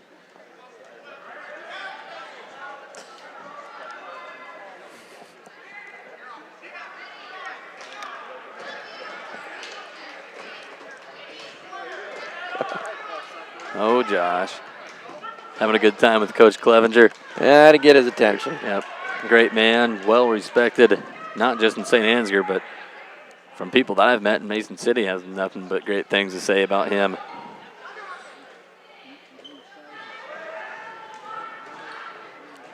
Keaton Muller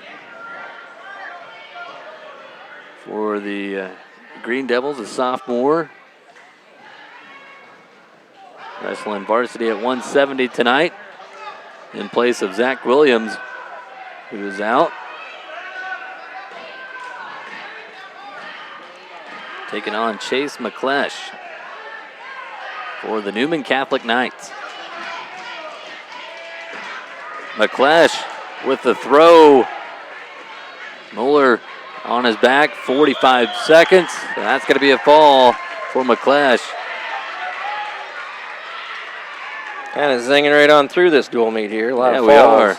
That is now 6 matches, 6 pins that we've had, 4 of them to the way of Newman. They lead 24-12. Now 182. We'll see Josiah Meyer. Josiah Meyer, and my information's coming through a little slower right now, but I do have to say, Keaton Muller's singlet is what I like. You like the older one? I love those. That's an old singlet there. I love the same one Josiah's got here. He was going to take a forfeit, so Newman forfeits. Looks like they're doing a little jockeying here, kind of trying to position themselves maybe for the dual victory. 24-18. Osage down by 6. Schneider will come to the mat. Lone senior for the Green Devils at 195. I think it's going to be another forfeit for Newman unless... No, they do have a kid over there trying to take his pants off. Yeah. Had his pants stuck to his wrestling shoes. So at 195 for Newman, we have... Coming through, I can see the little... She's typing me a message here. It's a nice thing about knowing everybody in North Iowa. You can usually find out the information you need. Nick Schmidt, sophomore for Mason City Newman, taking on the senior, Chris Schneider. Before this match gets underway, I'd like to thank Cooper's Osage Auto making this broadcast possible tonight.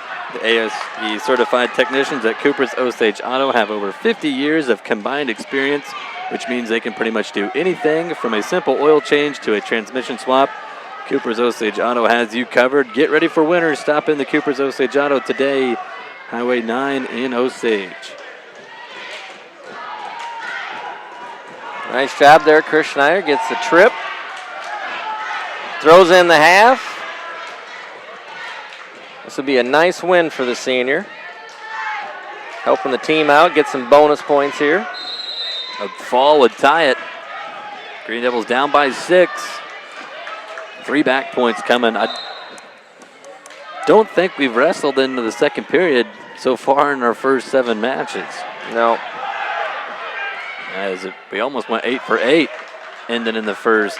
Schneider, he's got a minute, 5 seconds. Got that hat. He's got some time. Got the barbed wire. 2 back points coming to Schneider. He does got a 7-0 lead. 8 more points. That'll do it. He's going back to that barbed wire. Yeah, it'd be nice to get that. Nice to get that 6. Yeah, you like that 6 to tie things up at 24. He rolls his opponent over, getting more back points. 35 seconds. He's got some time and some space to work on the mat. Chest to chest, get on your toes. There it is. There we go. Osage will tie this duel at 24. We've wrestled 8 matches, have not seen the second period. We got 6 weight classes left. We know Osage is open at 106. They send out Levi Sled. See what Newman does here.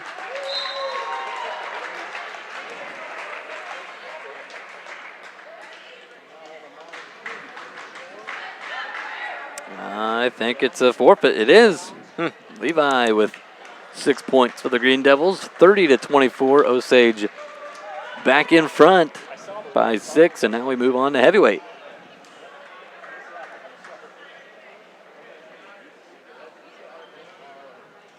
Osage Green Devils, coached by Brent Jennings, taking on the Newman Catholic Knights in duel number 2. They'll have St. Ansgar coming up after this one.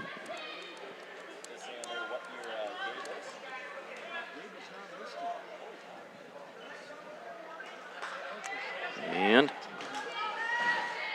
if I heard I guess the radio broadcasters are now doing the other, Matt. I heard the name Gabe, so. Logan Allison, sophomore. Logan Allison. Yeah, his first year of wrestling. First year wrestling. He's taking on Connor Smith. Who it's his first year of wrestling. So we got 2 rookies. Evenly matched. They're built about the same, too. I mean, they are the same build, and so this could be a fun one.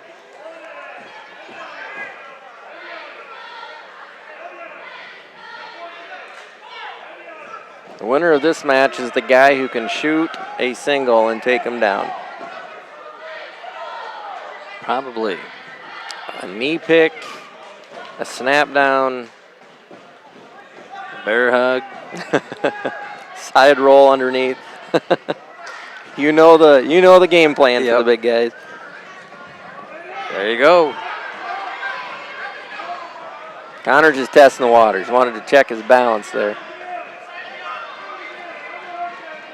Under a minute left here in the first. There's a takedown for Connor Smith.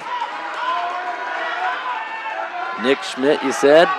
Was that the Logan Allison? Logan Allison. Okay. Schmidt wrestled just a little bit ago. Smith trying to get a half Get put the in. half in. Bump him with your knee.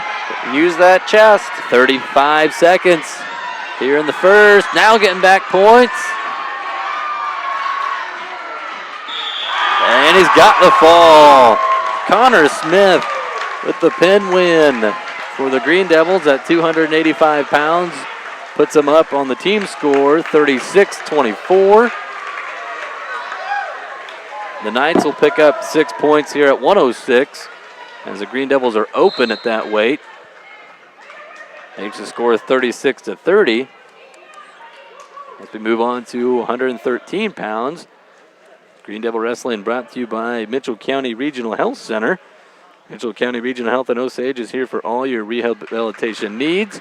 The current expansion will include a larger rehabilitation department with continued treatments for sports injuries. Mitchell County Regional Health is your trusted healthcare partner for life. So 106, Newman receives a forfeit. 113, Newman is forfeiting to Osage. Okay. So things are going quickly. Flown by. This thing's almost over. And so Joe Jacobs does look like he's got a match at 120. Only 2 more matches left. 2 more weight classes, 220 and 226. So we started at 132. So the worst case scenario, this duel would tie at 42. And then Cade Hansen, 120 here. He's a junior for Newman. Don't know anything more about him than that. Nope.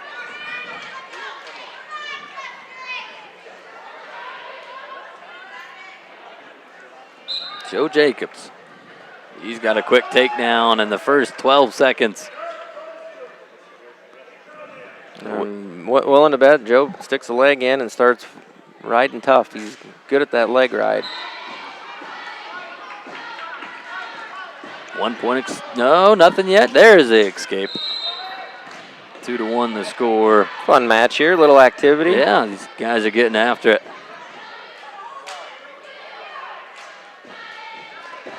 Oh, beautiful takedown. Couldn't exactly see what it was. The official was right in my way, but kind of a duck under, but kind of a duck under, but kind of a throw by. Yeah. It was beautiful, whatever it was. 4-1 the score. Joe Jacobs in front.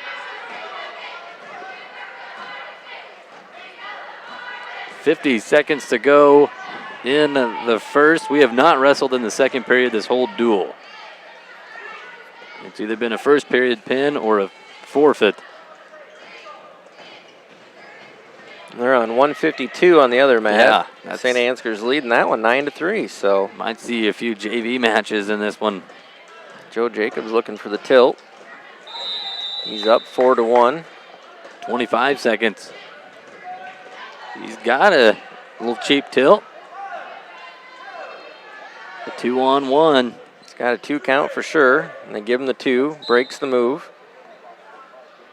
10 seconds. I think we're going to see the second period. Yep. It took 13 weight classes to do it, but we got to the second. 6-1 the score. Joe Jacobs out in front. And now the official's got to go to the score table. He can't even remember whose decision it's supposed to be because he hasn't had to worry about the second period. Exactly. He hasn't had to flip his coin once a whole duel.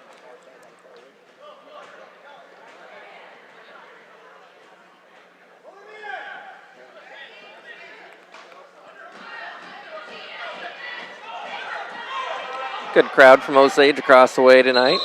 Yeah, it is a good making turnout. The trip, the whole, I don't know. I don't even know if it's not 15 miles, I don't think. I'm just guessing. I always say 15. Just to me, Probably 15 right miles is a very short trip. So probably 15-minute drive. yeah. So Joe Jacobs starts off the second period underneath. We'll see what the Newman wrestler has for a move on top. Joe's pretty good at getting out from underneath, and there he comes up to his feet. Right as you Nice say job. that, he gets a 1-point escape. No, they give him the reversal. They did? Yep, They gave him 2. Okay. Yep, give him the reversal. It's a little bit, there's some rule changes this year, too, that they're kind of giving you some more mat to wrestle with. I like that.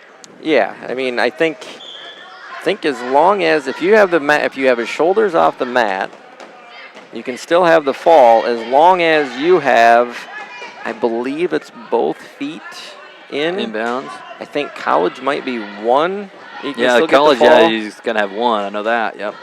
They let you wrestle a lot in college.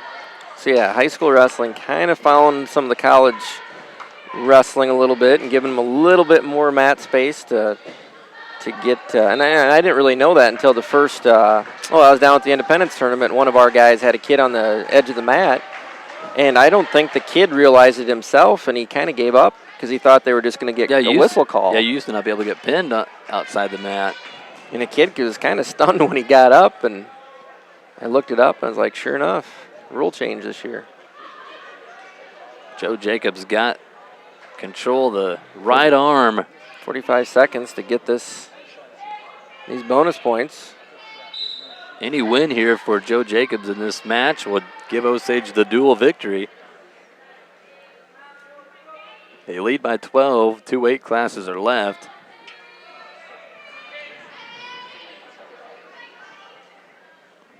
Joe leading on the scoreboard 8-1.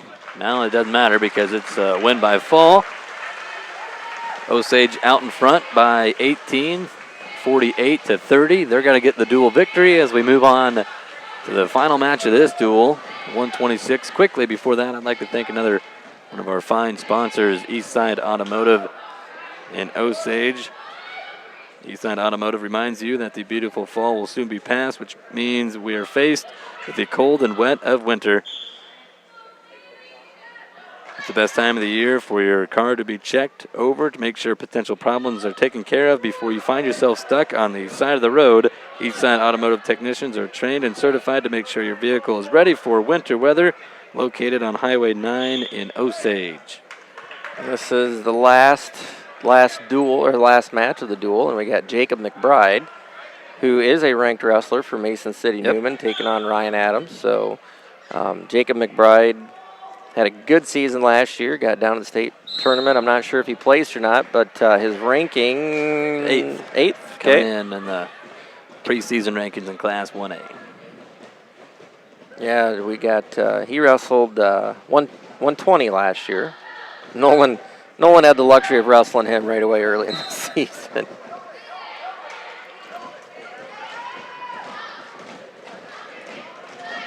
I once had to wrestle a 4-time state champion 6 times in 1 year.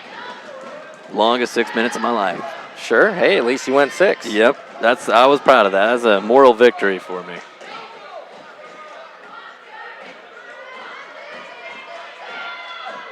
Adams is in some trouble here. McBride gonna pick up 3 back points once he lets go of the hold. He does that. 5-0 the score. 40 seconds left. Adams up to his feet, but McBride able to get him back down to his knees. Got to get that head off the mat and get that hand control. Oh, hooks up the cradle. He does now. 20 seconds. Able to take him across his back. That one's pretty tight. He'll catch the leg. Adams not able to kick around. Now gets his leg back. McBride needs to got 10 suck seconds him back left in here to fight it off.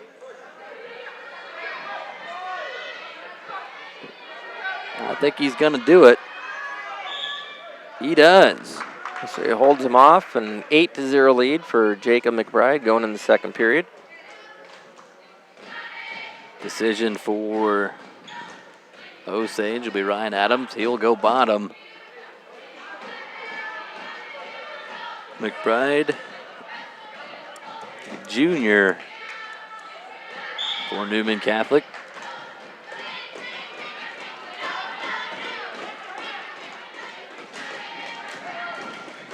Looking for a tilt. Now he's trying to get the old ball and chain.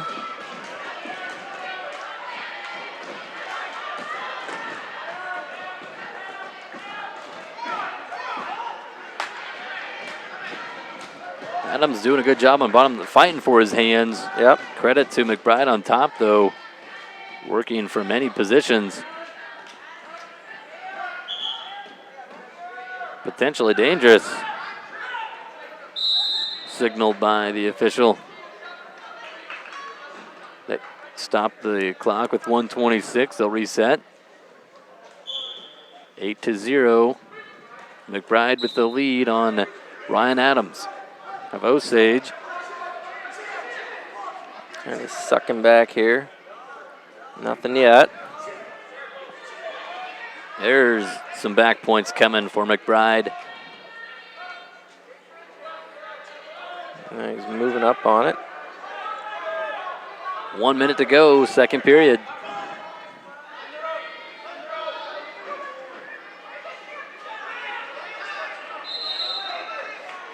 That's a tough one to get out of.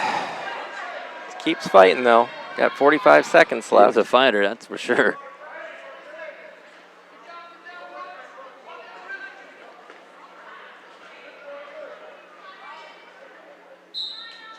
"35 seconds.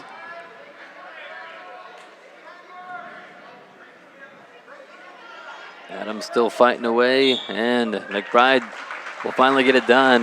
Not before Adams. He fought off his back well over a minute that whole match. But runs into the number 8 ranked wrestler in Class 1A, Jacob McBride. Final score in this duel, Osage of 48, Newman 36. So Green Devils now 1-1 on the night. They're going to have probably a few JV matches here coming up as the St. Ansgar West Hancock duel. That's only at 170 pounds, 13-9. The Eagles with the lead in that one. So there are a few weight classes behind us.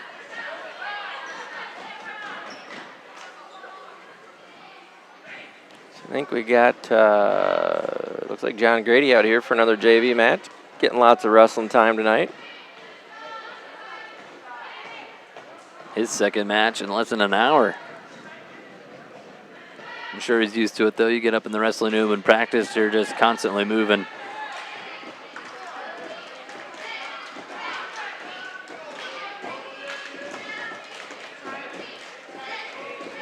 Shoots in on the legs, brawled back by the night wrestler. Cade Schilling for Newman is the JV wrestler. He'll step out of bounds.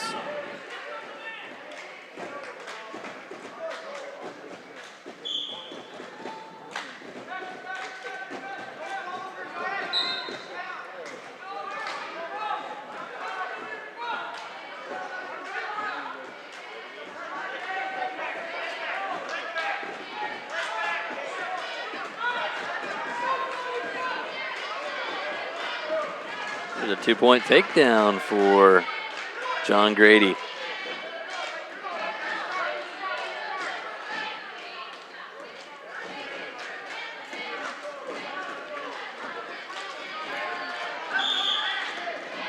Stepping out of bounds. Minute 12 left in the first period.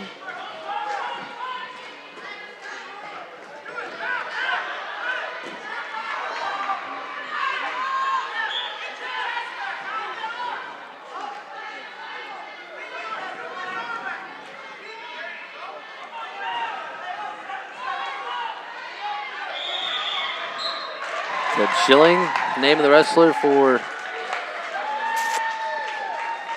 Cade Schilling, yep. Cade Schilling. He got up to his feet, but John Grady stepping out of bounds with him. 55 seconds to go in the first JV match. The Green Devils win the duel versus Newman of 48-36. 1-1 on the night. They lost to West Hancock 42-39.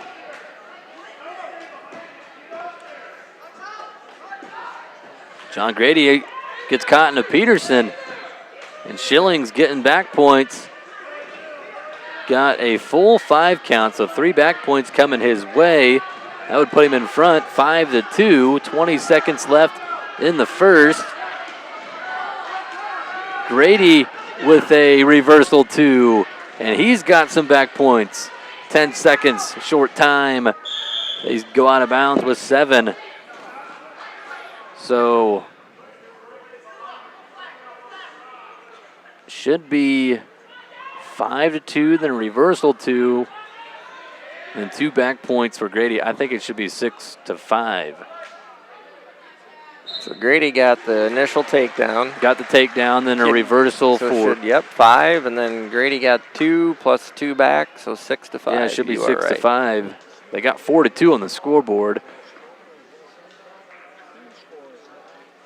So yeah, Grady with the takedown, then got reversed for 2. Gave up 3 back points, got a reversal 2, and then. No, they got 7-2, so he must have given him. They must have given him 3 back. Okay, I didn't think. We'll take it. I didn't think he was there for 5 seconds, but. Oh, that's okay, right. They are gonna give Grady 3 back. Right on the edge of that mat. So Yep.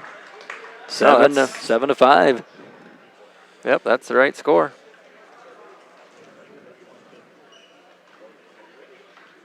So it'll be Schilling going on bottom. 7 seconds. Lots of scoring in just the last 20 in this match. Yeah.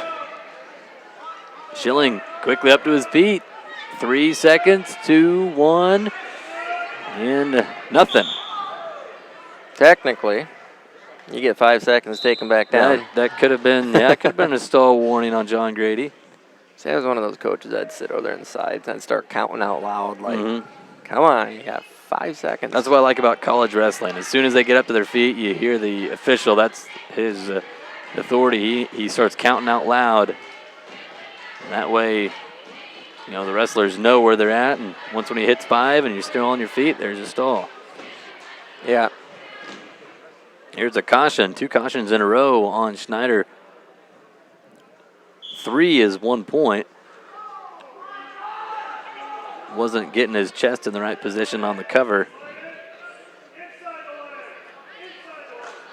Grady's, he's got to get himself his second reversal of the match. Put him up by 4, 9-5. Put that half in and drive it.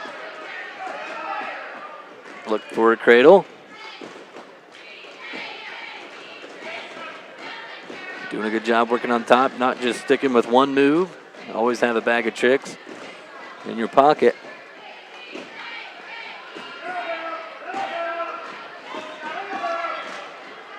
You can have that signature move, but you got to have something else to go with. Yep. I was always the crossbody ride, looking for a guillotine, anything like that. But if not, I would go crossface series, cradles, barbed wire. So what was your go-to takedown? The go-to takedown would have been probably, I don't know, I did a lot. Double legs, swing singles. I wasn't much of a fireman's carry. The duck under, I like the duck under. What was yours? You remember? I loved ankle picks. Ankle picks. I wasn't Ankle tall. picks. I wasn't tall enough for a good ankle Foot pick. sweeps. Yeah. Anything to kind of, I don't know, kind of like that, using your feet like your hands type of thing. Yeah. I had an older brother. He loved the ankle pick. He had it happen to him so much he learned to do it. So it's not fun when you run into a good wrestler who does a nice ankle pick and your forehead hits your shoe.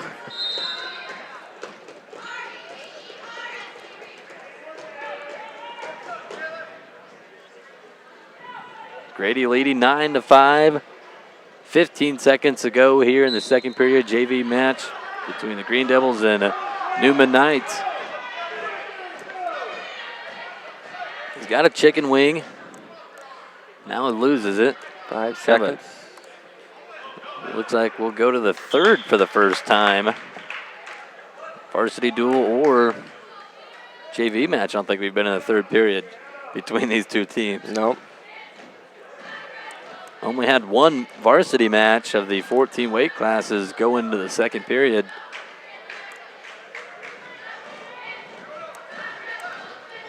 Actually, I'll stand corrected, two. The last two matches went into the second period for the wrestlers. They step out of bounds.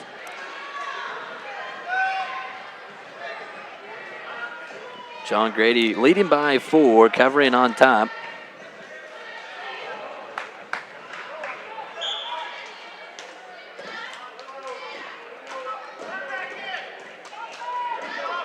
Frank never came back and got his chapstick. I wouldn't touch it. Yeah. I wouldn't touch that thing. 1 point escape for Schilling. 9-6. John Grady, Osage in front. I'll wait for Frank to come into the office. He comes in on Fridays to talk to Jay in the morning on the morning. Tomorrow morning, Yep. there you go. Maybe you could put it in like a little hazmat bag. I should. One of those sharp needles containers or something. I wouldn't be touching that chapstick. Never know where Frank's been.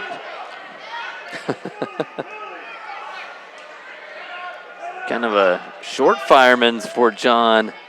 He's got himself a takedown. 11-6 lead and a minute left, third period. Tough ride here. Finish it out. Stall warning on bottom. That's Schilling, his first stall warning.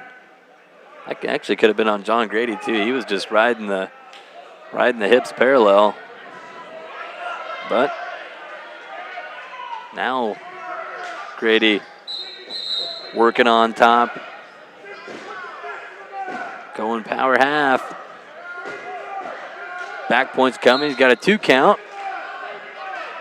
So at least 2 back points coming his way. And there they are. That'll put him up by 7, 13-6. 15 seconds left. As long as he doesn't get caught and thrown on his back, I think old John Grady will be all right. So you see his scoreboard from here, the time? Yeah. Okay. Why? Oh, you just had an odd angle there. I didn't. Yeah, it is kind of a. It'd be hard for a second camera to pick it up. But like I was saying earlier, we will get another camera. I need Jay to spend some money and get me another tripod. Good luck. Yeah. So 13-7, John Grady with 2-1-0, and that does it. So John picks up a good win there on the JV side of the world. He's 2-0 on the night. Yep. JV matches. And that is the conclusion of the Newman Osage duel. Brought to you by Farm Bureau RD Day. It's that time of the year, we're looking for health insurance for 2018. Well, RD Day, he can make it easy. See him in Osage at the Farm Bureau. He is a authorized independent agent for Wellmark Blue Cross and Blue Shield of Iowa. And to be eligible, you must reside in the service area of the plan. Wellmark Medicare supplement insurance plans are not affiliated with any government agency. Proud supporter of Green Devil Wrestling here on 98.7 KissCountry.com. Talking with Jay earlier today. I went on there with him. He was nice enough to let me come on his show. He gives me about 1 minute each week, so I'll take it. But no, he wanted to say thank you because you gave him a nice compliment on Tuesday about, we gave him credit for this program that he showed us that we're running that has allowed us to use, these lower third graphics. As you're watching high school wrestling, you're on 98.7 KissCountry.com, and he says that you don't, you give him a hard time quite a bit, so he wanted to say thank you for his nice little compliment. I won't deny it. I give him a hard time, but it's all out of love. Yes. Tough love on Jay. Tough love on Frank. Yep. So they deserve People everything give you a they hard get. time, too. I know. So, it's turnabout is fair play on that. Yeah, I never give you a hard time on air, but we're driving down. We're driving down to Cedar Falls to go cover St. Ansgar in the state semis, and Frank and Jay were giving us a hard time as we're driving down there. I know it. So. Well, and we even had Frank once this season went to the Kiss Country studio and got himself let in the door, and somehow just got on air. Yeah, we're on a commercial break in an Osage football game, and next thing we know, you got some weird man's voice coming through, and find out that it's Mr. Frank Fox himself. If I recall right, that was the Crestwood game. Osage won that game 21-20. Yep. Over Crestwood on Sawyer Field. It was a good game. It was. Green Devils, they were solid on Sawyer Field. 3-1. Their only loss was to St. Ansgar, and that was a game they were down 27 in the second quarter, fought all the way back and lost by 6. Made it very interesting. Then after that, the Green Devils won their final 3 home games of the year, and looking forward to the Green Devils back on the gridiron in 2018. Head coach Matt Finn and crew. I already know they're he's thinking about next year quite a bit. I helped him move on Sunday. Yeah. I tell you what, you're going to get that KMT Giving Your Best award. Yeah. You're going to get nominated for that if you're not careful. No, I talked to Coach Finn, it seems like almost daily. But he comes to OMU with the Iowa Big North kids up above there. And so he said that you came and helped him move, and I thought that was pretty nice of you to come on over. And he said that he told you that when you're ready to move, he's going to have to return the favor. So that's good stuff. That's what I was telling him. I was like, I only volunteered to help you move. That way I can find a crew of high school kids, summertime, get me moved over to Mitchell County.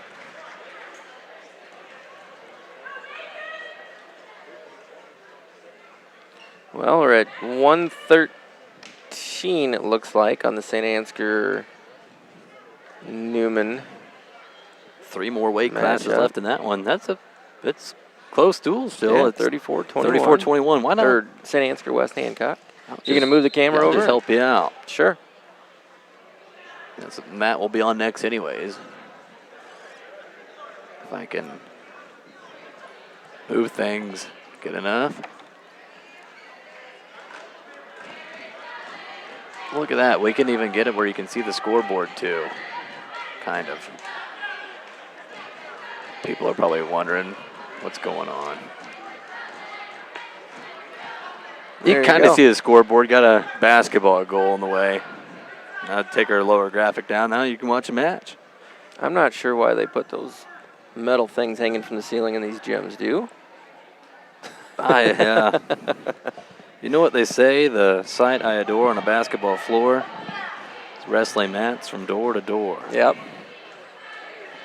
I got a daughter doing basketball, and it's kind of my first basketball experience. My oldest one did not want to do basketball. She did middle school, and her thing was she never wanted an armpit in her face under the hoop going for rebounds. So she did not do it in high school. Okay, I'm done touching the camera. Sorry, folks. Maybe not. I got to pan up.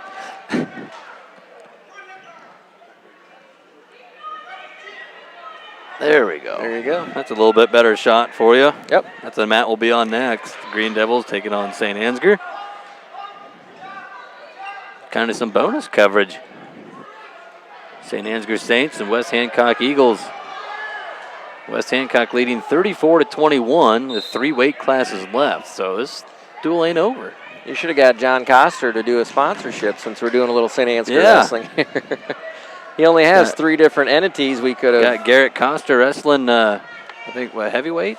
I think 220. 220, I believe. Yep, 220, the junior for the Saints. Offensive and defensive linemen for the Saints program. Well, and you'll get to see Dayton Smith wrestle tonight. Name that we called a lot. St. Ansgar's got another wrestler at 138, Devin Steele. He's a tough kid. He's fun to watch. Let's see, trying to look at some Sage Hulsheiser. There's a name that, well, Preston Eisler, we called his name on the football field. Sam Yanger. I remember butchering that one in the playoffs before you corrected me on that one. So there's a few names there that we called on that playoff run of the St. Ansgar Saints.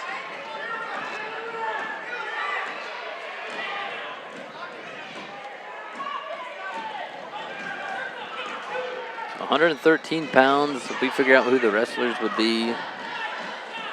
113 for West Hancock. That is Nathan Cabrera. Taking on Jaden Hutchinson, I believe. Yeah, Jaden Hutchinson for St. Ansgar, freshman.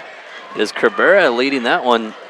And I cannot see how much time's on the clock because of that. Looks like a minute 32. Minute 32. That's going to be a fun issue to run into during our duel. Let's make it quick and pin them. We don't have to worry about it. Go 14 for, well, I guess we got 106 open. We can win 13 of the 14 classes and come away with a 78-6 victory. Yep. I did get some feedback from some listeners when I was just kind of joking about having like a wrestling duel meet in the state capitol in the Rotunda. Yeah.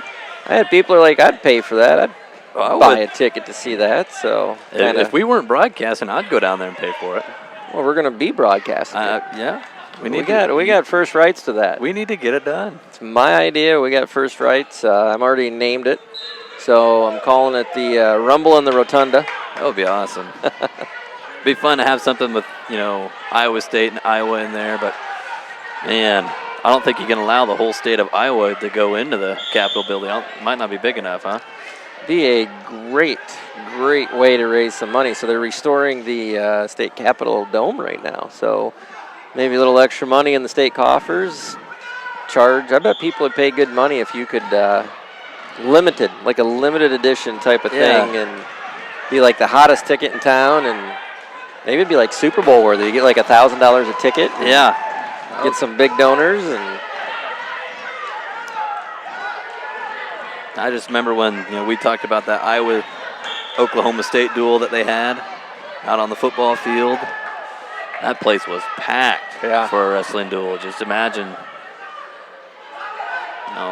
the charity that you could have raising money like that, wrestling inside the Capitol building. That we would have to make sure we would go to that.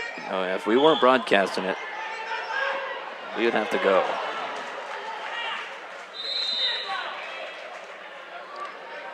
So the one thing we do know is that when the clock does hit 0, that the LED light around the backboard will come on. Flash, So that gives us a little bit of an indicator. This is the first high school I've ever been in that I've seen that on the backboards. Done a few college games in my days, but never in high school have I seen the fancy backboard LED light flashing. Well, new gym, new technology. Very nice facility in St. Ansgar football field. That's all new with the baseball and softball complex. I've heard they put some money into that. They've done some improvements here in St. Ansgar. There's a bond issue that they put forward to do the projects and stuff, and had success in getting that bond issue through. So I actually live in the St. Ansgar School District. Oh, so, you're a rebel, huh? Well, it's easier for us as a family with the kids in Osage since we both work in Osage. Yeah. My family's in Osage. And during my time in Des Moines, not being around Monday through Thursdays really helped having the kids in Osage just because they had some place to go. And so, great school system up in St. Ansgar. I got nothing but great things to say about it, and would have been A-okay if the kids had stayed in St. Ansgar and gone through this facility as well. So it was just a family convenience thing. So you're a former coach here in St. Ansgar. Yeah, did 5 years with the softball program. Barry Kittleson, who's the head wrestling coach for St. Ansgar, he was actually my assistant softball coach. So his daughter Kelsey played for me all 5 years. Never missed an inning of play. Oh, wow. From the day she started, so 5 years straight. Went on to be an All-American at Luther College, and now she's very close to being a foot doctor, being a podiatrist. Saints trying to come away with a fall at 113. They're down by 13 points on the team score. They could use 6. Yeah, absolutely. And Jaden Hutchinson was down in this match, and he's coming back. Should get the lead after this. Yeah, he's up. He'll be up 7-5 after the back points. I cannot tell how much time's on the clock. It's very short. It's short time. The basketball goal on the side for the practice goals is hung up on right in front of the score or the time clock.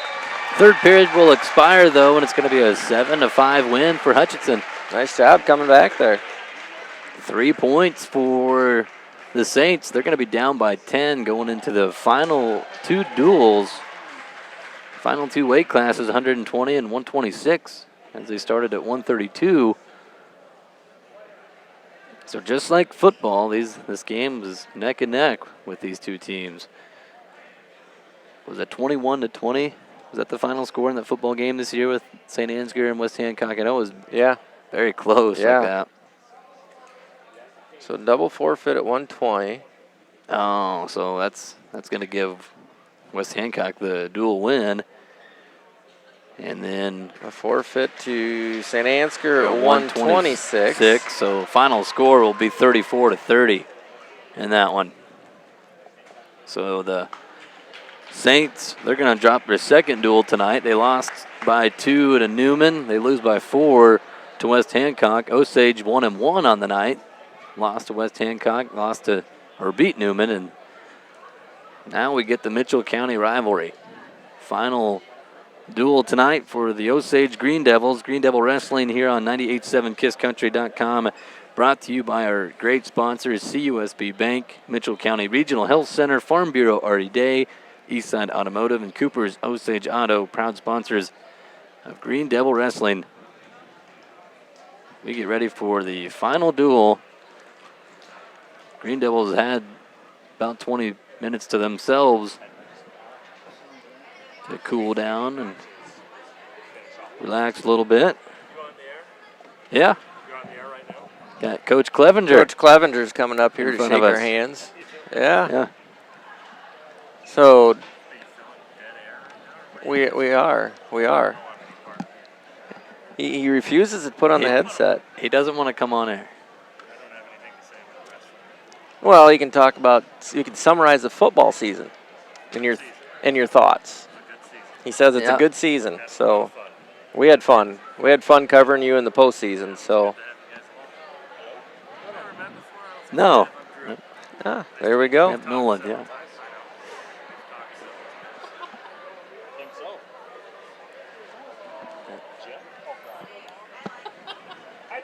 I don't know who Jim is.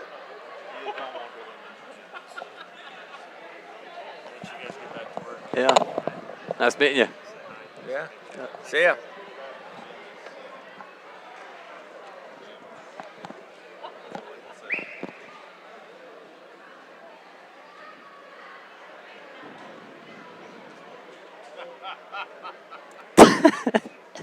I just realized we got AJ right in the middle of our camera.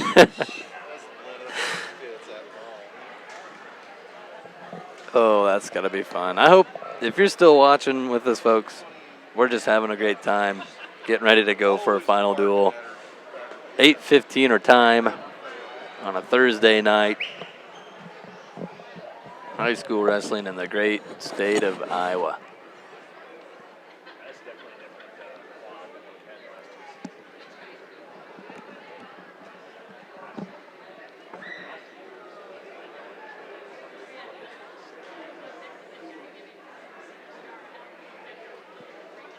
I was here last year. I remember that.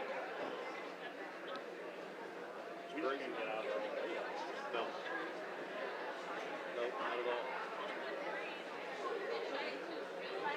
So all in all, is he treating you fair? I believe so. Did he hang up on us this time? Give it to me. Just FYI, so we're still recording, and we're still live, and we got you right on the middle. Okay. What is that, Jenner's deal? This is going to be a new profile picture thing, right? Should be. You guys have a couple of guys out there?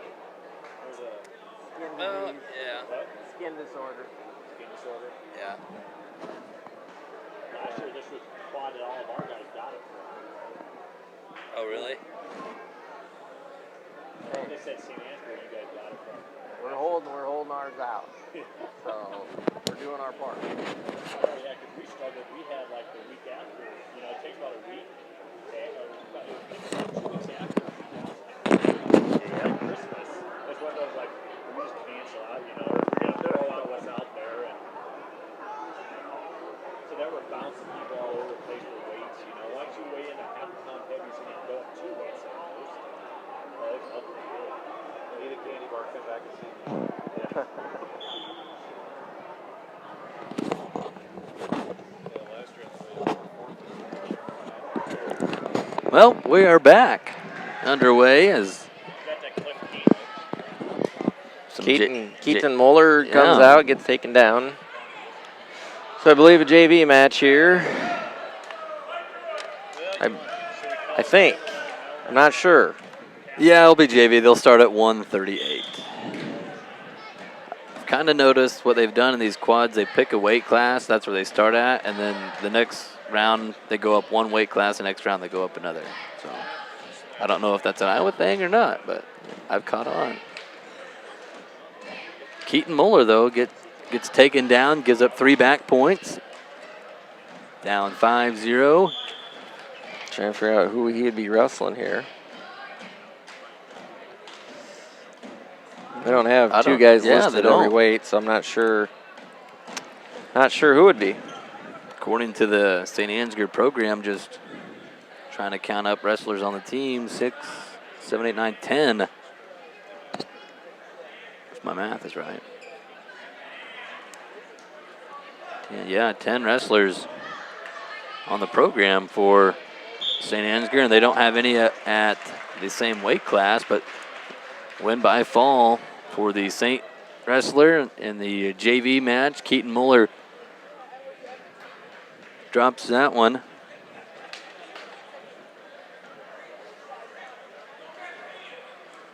And your Osage Green Devils,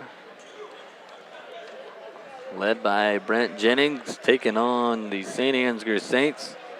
As Josh said earlier, Barry Kittleson, the head coach for the Saints. And his assistant coach is Dallas Hendrickson. Dallas Hendrickson, here's a little tidbit for you. Okay. Played football for Rutgers. Rutgers, huh? Yep. How long ago was that? Dallas has probably been back in the area for the last, I'd guess, 3 to 4 years. That's awesome. So, yeah, he was, Grew up in this area? yeah, St. Ansgar native. Okay. Yeah, so he, heck of a football player, great first baseman on the baseball squad. I believe he is a state place winner in wrestling, and also did really well in track and field, especially at field events. Go figure, shot put, discus, that type of thing. Yeah. So just a big guy, and he actually played for Rutgers when Iowa State and Rutgers played in the Pinstripe Bowl in New York City. Oh, yeah. He was on the sidelines for it. He didn't start or anything at that time, but then the next season, he did. He was a starter for Rutgers and on scholarship out there, and got a degree in, I believe, agronomy. They're known for their agriculture programs out there at Rutgers, and moved back to the area. And he did help out with football a little bit, but I think with his job, and he works in the egg sector, and I think football in the fall, coaching, and trying to work at a co-op doesn't go well. Yeah. So it's good to have him back. Good guy. So we start off with Brody Roll and Devin Steele right away. So probably one of the best matchups of the evening between Osage and St. Ansgar. And these two have battled. I mean, we're talking since middle school. These two have gone back and forth with each other. Very tight matches, 1-point matches. I think they've gone both ways. So Brody in on a low single, then switches it off to a double. He's got to get around for two, get the first points of the match. About 30 seconds in, 1-point escape for Steele.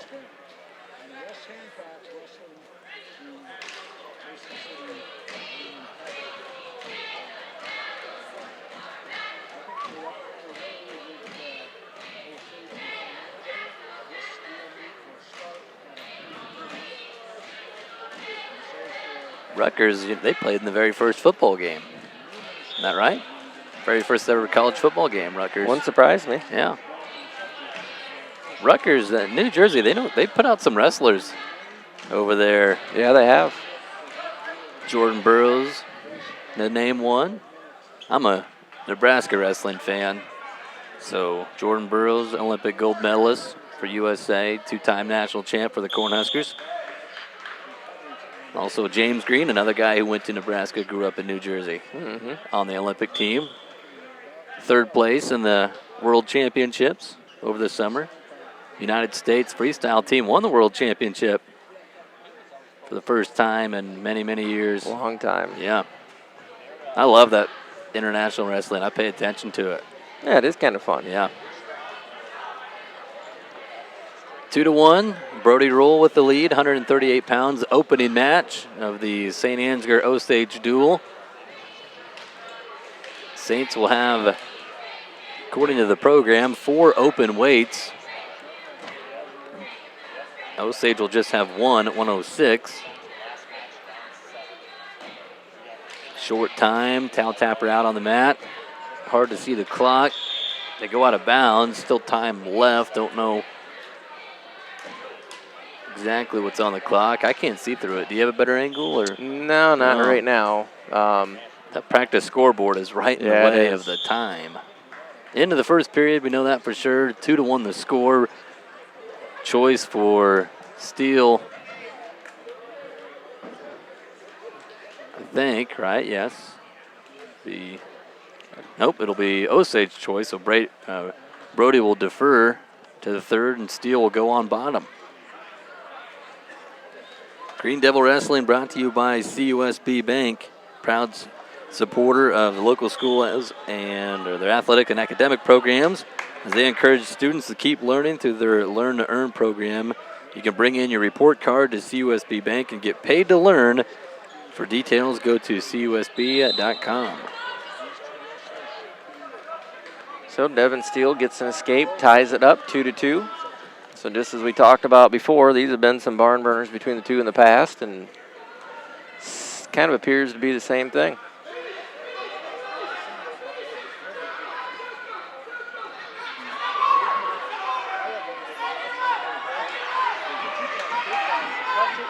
Got the same build and everything these two guys do. It was almost a takedown there for Devin Steele, but not before they step out of bounds.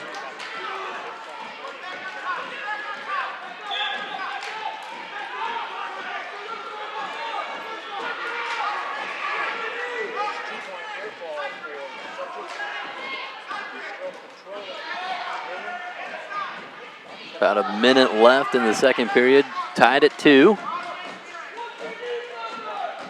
Brody had a first period takedown, 2 escapes for Devin Steele. That's all we've had so far in this match.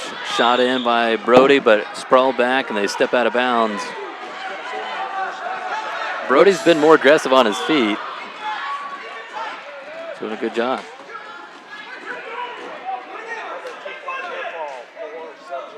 Less than 40 seconds here in the second.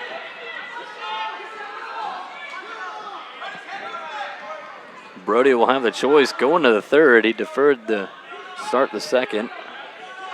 So you'd think he'd probably go bottom.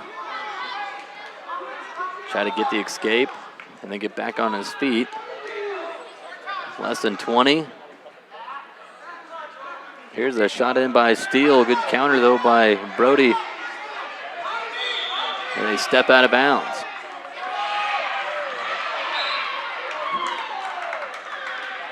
Yeah, I think these two have wrestled each other before. Yeah, they know each other well. Into the second, we're tied at 2. Now Brody, yep, he wants to go down.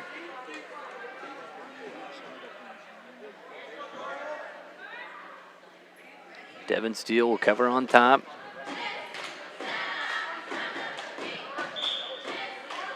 Quick stand-up try by Brody, but Devin catches him and gets him the belly back out. Quickly up to his knees. Building the base. Can he get that hand control?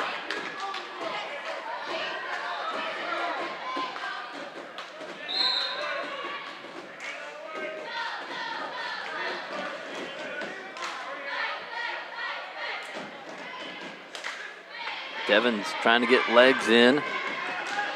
Controlling the hands. Nice thing here, high school wrestling. Don't have to worry about riding time. Because Brody only would have had about 10 seconds of riding time before his takedown. Tries to roll through. Ooh. He's going to get it. Nice job. Yep, using those hips. 2-point reversal, 4-2 the score. Close to a minute left here in the third. Can't see exactly what time's on the clock. I know, that's kind of frustrating. Yeah, it is. Under a minute. Yeah. There we go. I saw the clock switch over a little bit. Edge of the mat wrestling here. Brody trying to get some back points. Right here on the edge, he'll go out of bounds. He's keeping the clock rolling now. They stop about 2 extra seconds. Burned off the clock. The official caught it. So did Coach Jennings for Osage.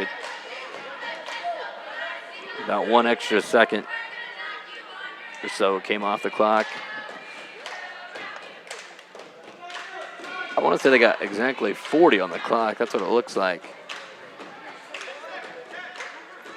Yeah, I think you're right. They got 40, but I would have stopped it at about 42. 42, Yeah, something like that. So he does not put a couple seconds back on, which I think he should. The official walked over. 43, I think. Yeah. Yep. Oh, now they started the clock and ran a few seconds off. Looks like 45, 46 seconds to go.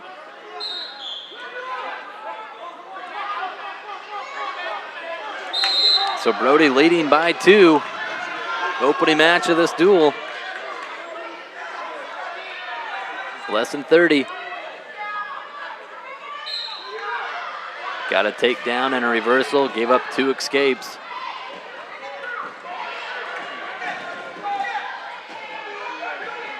Towel tapper out there, as you know, very short time. And stall on bottom. Or was it Brody? Brody's got the red. Oh, okay. Oh, I see. Yeah, I'm just so used to Osage I being know. green. I just caught that when Brody walked by there. He had the red leg band on. Yeah, because home team is red. That's how it is. Wrestling away is green, home is red. So, yeah, that's why they stopped the match, because you're still on top. They'll stop the time and restart. But Brody's going to get a 4-2 victory. Osage jumps out in front, 3-0. It's a good win for Brody. Yes. It's a really good win. Devin Steele's, like I said, he's probably one of their better wrestlers there for the St. Ansgar squad. And so good win for him. Brings up Newberry. Taking on, well, now we got to flip it. taking on Connor Springer. And getting the leg bands on. So while they're getting the leg bands on, we'll talk about one of our sponsors, Cooper's Osage and Osage Auto. The ASE certified technicians at Cooper's Osage Auto have over 50 years of combined experience, which means they can do pretty much anything from a simple oil change to a transmission swap. Cooper's Osage Auto has you covered. Get ready for winter. Stop into Cooper's Osage Auto today on Highway 9 in Osage. I just realized that. I'm about to get on Louisa. The typo, combine experience. Forgot the D on combined. You know, that's why you said it, yeah. Almost a takedown for Newberry, who has not wrestled a minute today. 2 pins, one in about 18 seconds, the other one about 30.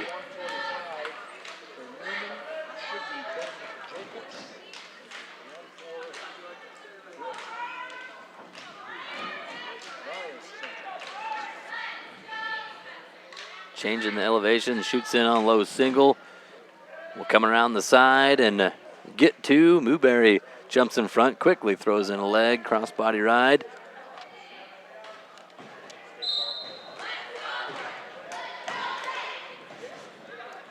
Going, trying to get his signature move in there again, but his opponent, Connor Springer, fighting on bottom.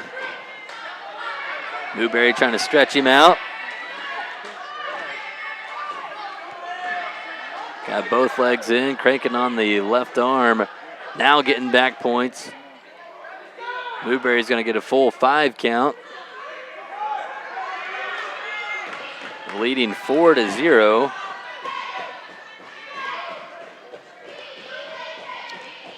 Make it 7-0 after they award the back points. Now Newberry's got the cradle locked up, bringing Springer to his back, getting more back points. Springer, though, able to get away from his back, but Newberry throws him back down. Short time. Springer break the cradle, not before 3 more back points being awarded to Newberry. He leads 10-0 after the first 2 minutes.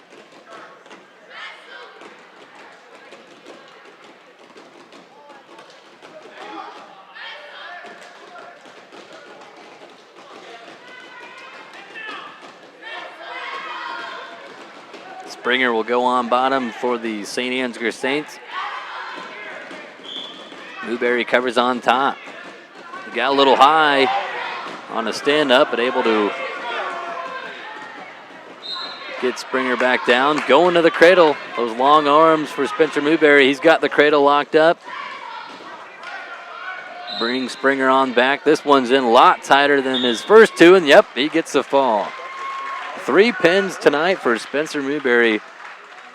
Going a perfect 3-0. Yeah, just a long, lanky kid. And does a good job with that cradle and does a good job with some other funky stuff that he does. Just a freshman. So Colin Muller comes out. Taking on, well, it says open for St. Ansgar. So 152, but there's a 52-pounder wrestling. Can't tell you. Don't know. No, yep. No Don't know idea who this is. Call this player X, like you would. Yep. Got a guy on the football roster who is not playing or whatnot. You just always call him player X. Quick takedown for Colin Muller. First 20 seconds, he leads 2-0. Osage in front after that pin win for Newberry. Puts him up 9-0 through 2 weight classes. There's a 2-on-1, kind of a ball and chain. This would be a nice win for Colin. You got to get those victories every now and then just to give you a vote of confidence. Yep. Got it. There we go. It in deep, Nice lifts up job. the head. Back-to-back pins for the Green Devils. Colin Muller with the win.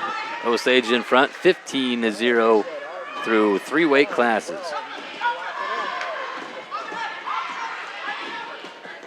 Now 160. Shatanis taking on, is this Sage Holsheiser? Yep. Who's a decent wrestler. This could be a good battle. Sage just a freshman.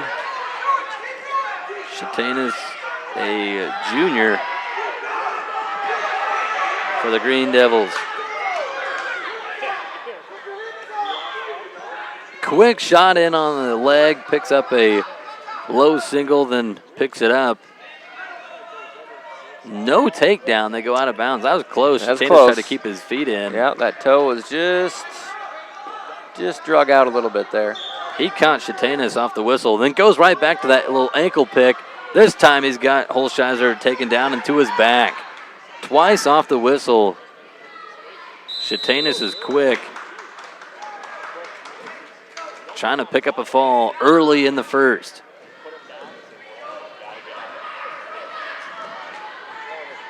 You could just tell that second time Holsheiser knew it was coming. They couldn't even stop it.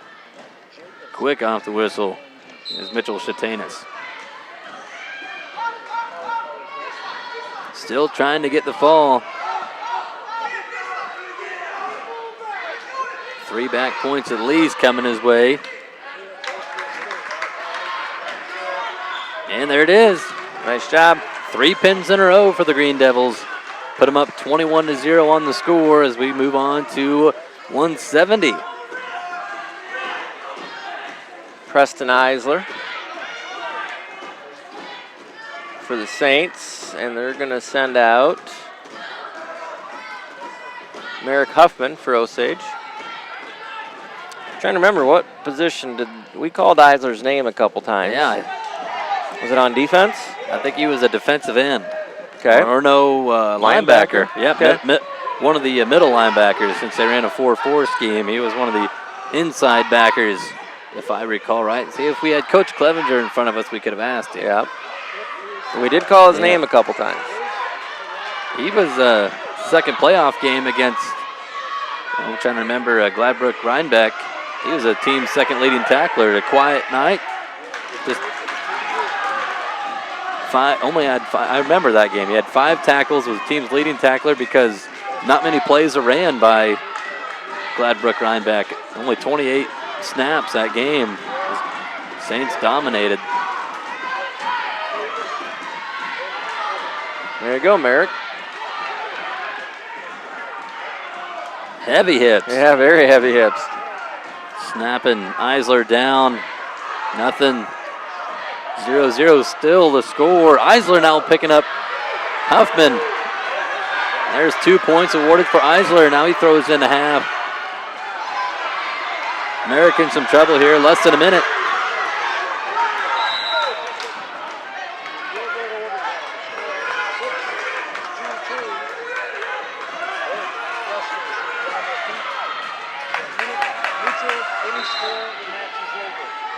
You can hear the crowd. Must be a good duel going on between West Hancock and Newman Catholic. Good match over there. 3 back points awarded to Eisler after he loses his hold, 5-0. Merrick down. Nice to get something here. Late in the first, up to his feet. They're going to step out of bounds, though. Eisler got a little limp in him. Got a knee pad on the right knee.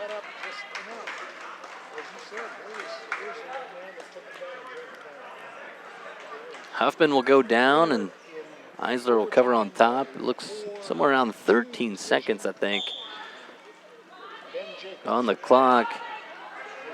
Short time. After 2 matches, the West Hancock Eagles lead 4-3. Huffman can get one, but no, Eisler's got to hang on. 5-0 after 2 minutes. Decision for St. Ansgar.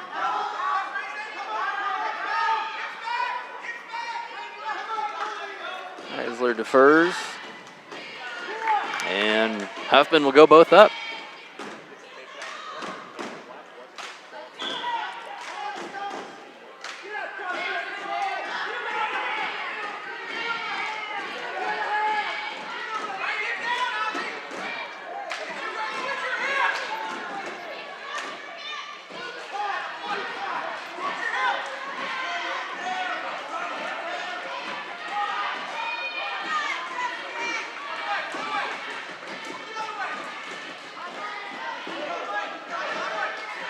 See Huffman trying to snap Eisler down, then they'll go out of bounds right in front of the Osage cheer section. Keeping those ladies on their toes. See Merrick getting after it here off the whistle. Down 5-0.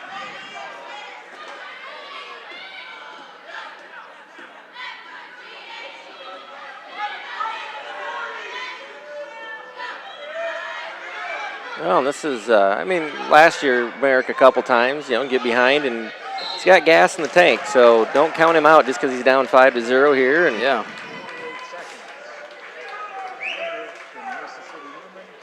He almost got the takedown there. He gets taken down there, but he was close to a takedown in that first before Eisler was able to just pick him up and take him right to his back. 7-0 now. Preston Eisler leading here late in the second period.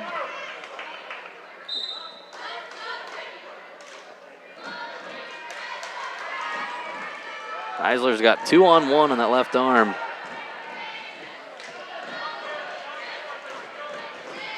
Got Merrick bellied out up to his knees, but can't clear the left arm.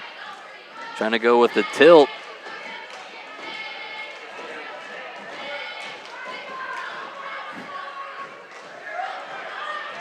Merrick trying to get some. There we go. Get a reversal here. He's got it. He gets a 2-point reversal. Down 7-2. And that's the score after 2 periods. So now a decision to Eisler. He looks over at Coach Kettleson. They're going to go both up. So Kettleson knows that his wrestler has the only 2 takedowns in this match, but time for Merrick to get after it. Down by 5. You said he's got gas in the tank. It's time to bring it. Yep. Osage leading this duel as a team 21-0 through 4 weight classes. Eisler's got to get himself another takedown. 9-2 the score. Still some time though. About a minute and a half left.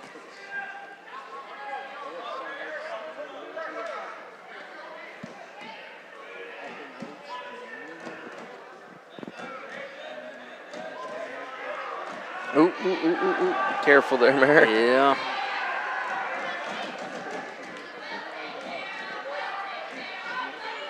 We approach a minute left in this match. Still 9-2.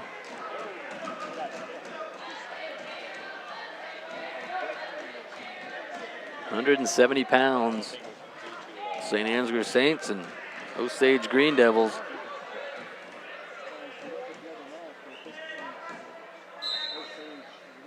As they step out. About 43 seconds, 42 seconds, something like that. I got nothing to help you on that. I know it's less than 50. I can tell it's a 4 at the first number. They don't start the clock for a couple of seconds off the whistle, but now they got it going.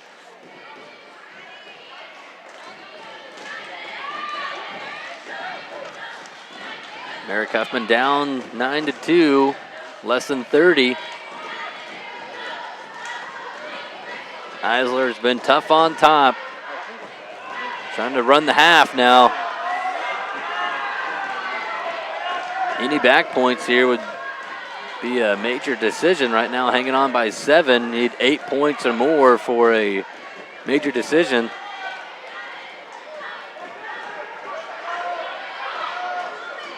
But 9-2, that'll be our final. So St. Ansgar gets on the board with a win at 170 pounds. And we get ready to move on to 182, and that's where I think we'll see Dayton Smith. Yep. For St. Ansgar and for their Green Devils.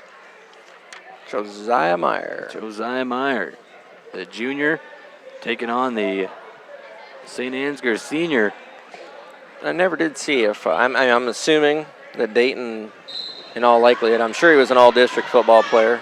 I guess I didn't see if the all-state selections came out, but he had to make a strong candidacy for it. I know but they had don't some know. issues with the all-state teams. They did. Yeah, it was I heard kind of a debacle. I heard some stuff about that, so I don't know. This is my first year here in Iowa, but I just heard through the grapevines that they had some issues with the voting system, and people weren't in the right class. I mean, you were voting on people there was people who graduated a year ago that were on the polls. Dayton Smith here at the takedown on Josiah Meyer. 2-0. Dayton Smith picked up his 100th career win, I think, earlier this week on, I want to say Tuesday maybe, or might have even been on Saturday when St. Ansgar had their home duels, had their duel tournament on Saturday. That might have been Dayton Smith got his 100th career win. They gave him a plaque tonight and honored him before the duels.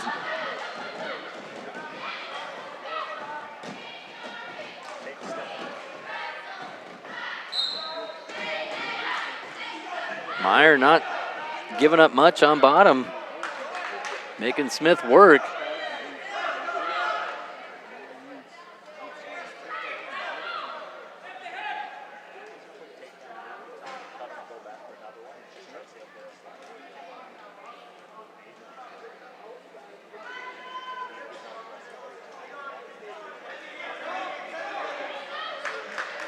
Official trying to get both wrestlers going.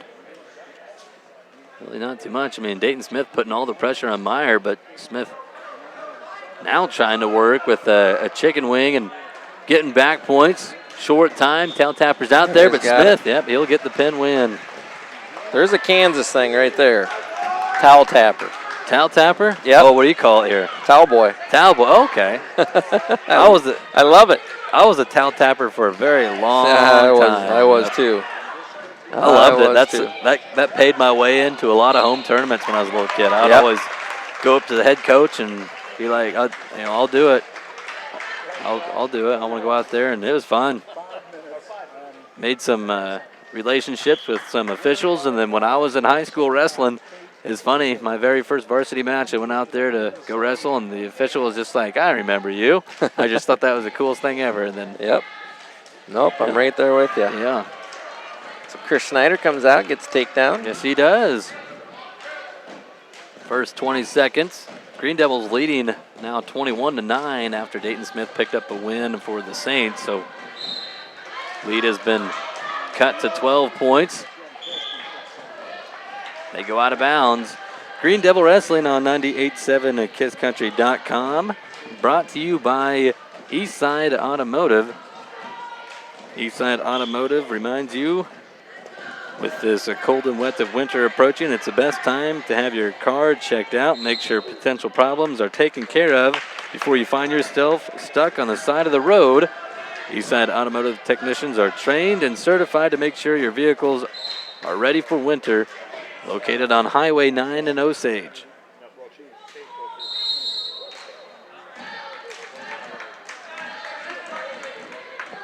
So still 2-0 lead for Chris Schneider after a takedown in the first 20 seconds.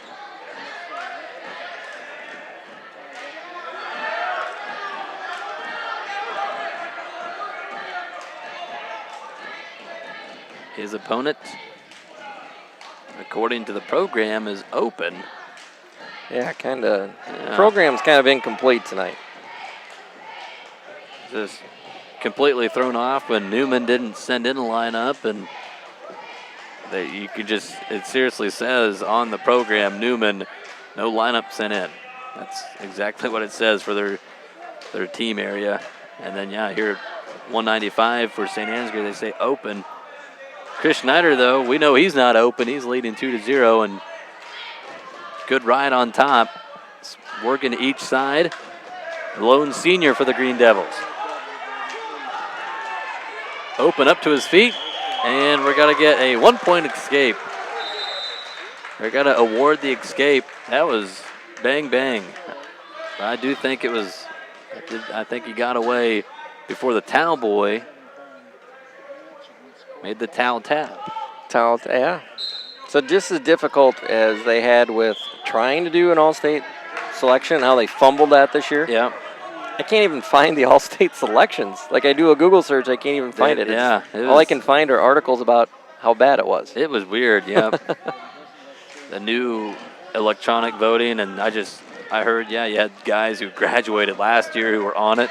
You were voting on people in Class 3A who actually played in Class 2A. Well, you had championship teams without even all-state selections. Yeah, even a member, yeah. It was just weird, but 1 point escape at the end of that first. 2-1 our score, and Schneider's got to get himself another takedown, a little snap down, and back points coming his way, trying to get the win over Open. He's got 3 back points at least coming, but Schneider, he is wanting more. Get on those toes and lift the head and the elbow. Open's able to get back to his belly, but Schneider. When you're through those bigger weight classes, you get the fall, you get the fall. Exactly. 'Cause this is where things get roly-poly and start rolling around, you get caught. And 6-point lead here, 7-1. There's nothing safe about that at all in the upper weights. As long as there's time, there's a chance for anybody. I mean, that just goes for every weight class in wrestling, but especially with the bigger guys, you get cut off to one side, you do a little roll, and next thing you know, your night's over. But Schneider, he's big step. Take a big step, Schneider. He's been doing a good job on top of just staying in control, trying to get turns. Now here's a stall warning on the St. Ansgar wrestler, number 1 on him. Short time here in the second. Cowboy comes out to the mat. I'll be sure to use Iowa terms now. Oh, no, I like that towel tapper. I'm good with that. Into the second, 7-1 the score. Having a good time. What'd you call a singlet? A singlet? Singlet, yep. Didn't call them slings? No? Is that what? No, but I've had people that have used that terminology before. What do you think of the new two-piece singlet? Hate them. You don't like them? Yeah, hate them. Don't like them. Trying to remember, there was somewhere that they were wearing them. I think it was, it was at the Independence Tournament. There was a team that had the two-piecers, and not a fan. Yeah, kind of like a tight, Under Armour shirt on top, and just some not too loose baggy shorts, but I don't like them. I don't mind them for practice. I would wear that type of gear in practice, but I'm a old school guy. I'm right there with you. I'm a traditionalist. I love the people who got the old football cup chin straps on their headgear, like you would have saw back in the day, and it's kind of growing in popularity again. Yeah. Well, maybe in Iowa, the popularity never went away. I know in Kansas, not many people had them, but you're gonna laugh when I tell you this, but I actually wrestled with a cloth headgear that was held together with a shoestring. I kid you not. What? I can bring it to the next dual meet to show it to you. Oh my gosh! I didn't think you were that old. Gosh. You know what? There were other choices of headgear. I wasn't going to have any part of it. Yeah. I was going to have the old school stuff. That is. I should have Nolan wear one night. You should. Just see if it's legal equipment even anymore. Yeah. 7-2 the score after a 1-point escape for the man who is listed as open on the roster. But Schneider leading by 5. Short time. Cowboy is just waiting, anxious to come out. Now he does. Kind of hesitating. You see in the lower part of your screen. That's going to do it, though. Schneider got to come away with a 7-2 win at 195. 3 points for the Green Devils. And that's a good win for Chris. You like to see that. That's like I said, you got to get those wins here and there, keep the confidence moving forward, and so good job by the senior there. We got kind of a barn burner going on here in the duel between Newman and West Hancock. We've got we got Cole Kelly the freshman, taking Yeah. on Chase McClesh from Newman, who's a good wrestler. And McClesh currently holds a 3-1 lead, 3 seconds left, 1:40. Quick takedown here. This is Garrett Coster for St. Ansgar up against Levi's Sled for Osage. Coster getting some backs, but Sled able to get back to his belly. Not before Garrett, though, gets 3 back points, 5-0. That's a great match over there here with West Hancock and Newman Catholic.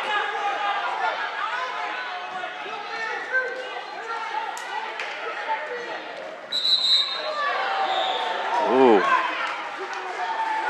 Pin win for Garrett Coster. And looks like that match over here on our left, that thing's getting physical. It is getting physical. 1:10 left, 4-1. Kelly's been in on a couple, and he's just getting frustrated. He feels like he's not, like the Newman kids, maybe not fully wrestling with him.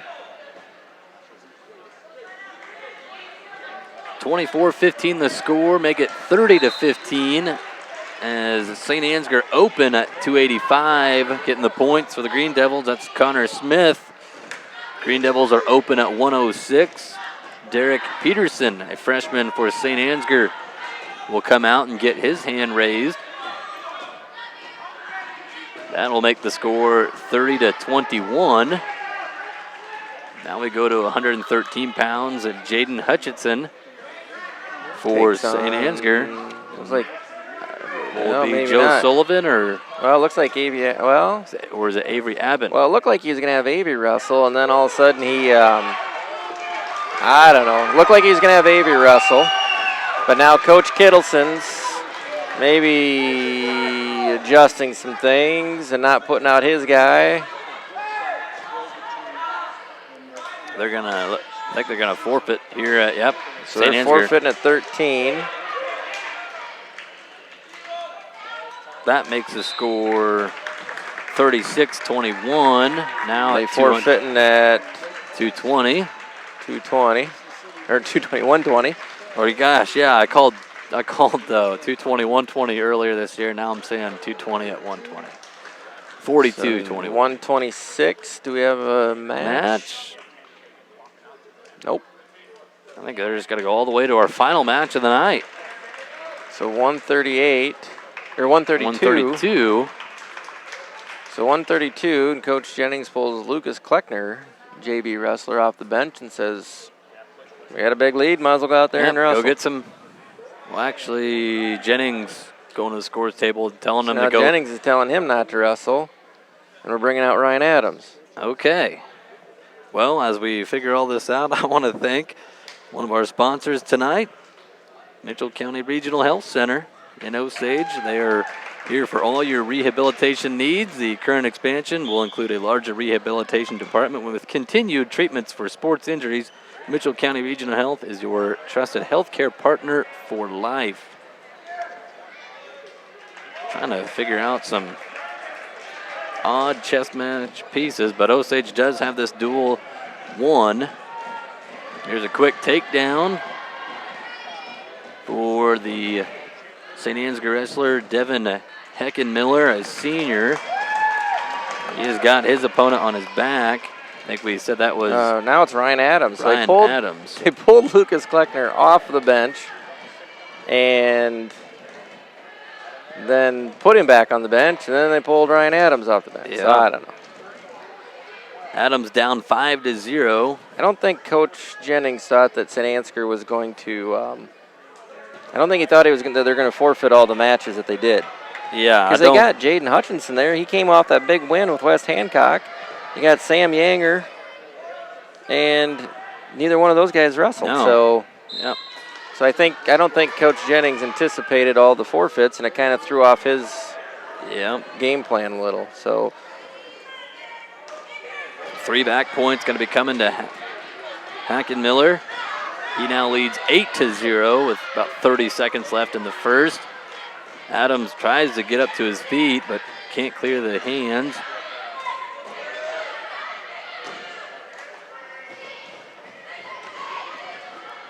We hit 9 o'clock. Hackenmiller throws Adams on his back, lifted up the head. That is tight. But look at the fight. Yep. Ryan Adams. And he's getting himself time. Towel boys coming out. St. Ansgar fans looking for a little victory here towards the end. It's close. And we're out of time. Yep. No pin. Ryan Adams fights it off to the second period. In a tough situation on his back for about the final 30 seconds of that match. 11-0 after the first. Don't know what the issue is here. They got the official walking over to the score table. I think 11-0 should be the right score. 2-point takedown, and then 3 times he got 3 back points, so that's 9.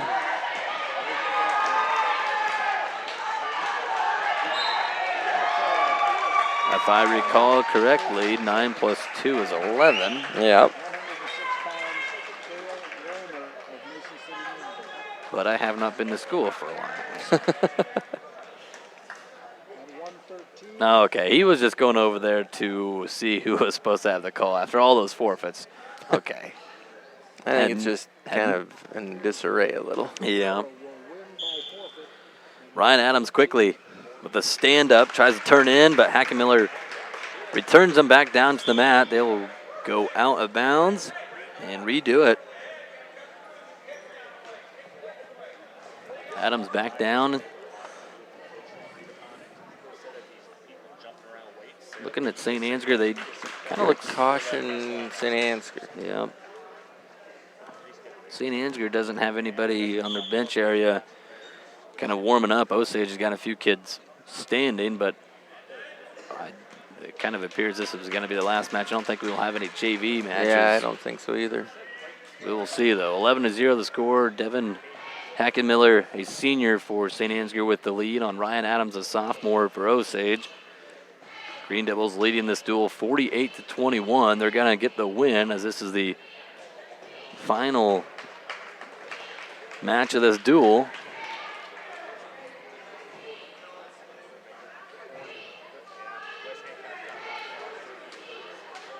This dual victory will give St. Ansgar, or excuse me, give Osage their 4th dual win of the season, put them at 4-3. There's a 1-point escape for Ryan Adams with about a minute left in the second period. 11-1.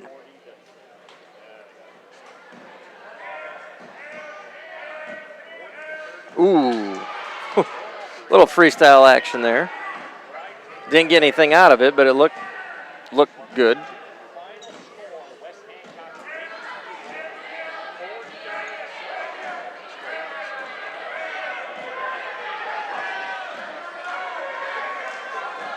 If it was freestyle, he'd been scored. Yeah, you get those points for exposure to the back. Thing is, you do that so many times, and if you're Ryan Adams, eventually you know what's coming. You're going to catch him too. Yep. You know, you go to the well one too many times sometimes, and you get a little flashy, and it comes back to bite you. Yep.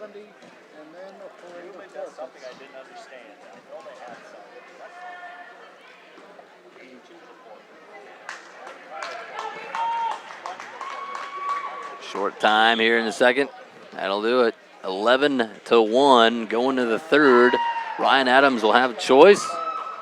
He says he wants to go on top, and smart call. Well, and this is, he's a legger. So if you're Devin Hackenmiller, and again, we've talked about this, if you got a guy that chooses up on you, you got to know they're either a cradler or a legger. Yeah. Kind of a Peterson roll through by Hackenmiller. Still control for Adams at the moment. Nothing a little yet. Scramble here. Can try to sit through, and still control for Adams. He's a little high. He's sitting on his hips. Yeah, get on your hips, you get in trouble. Hackenmiller's just going to turn into him. Edge of the mat. Good scramble here by Adams. Still control for him. Still control. Worst part is you burn a lot of time and you're not making up the ground you need. And they will roll out of bounds. That's not a bad, good scramble there by Adams. Got into some trouble on his hips, but still on top.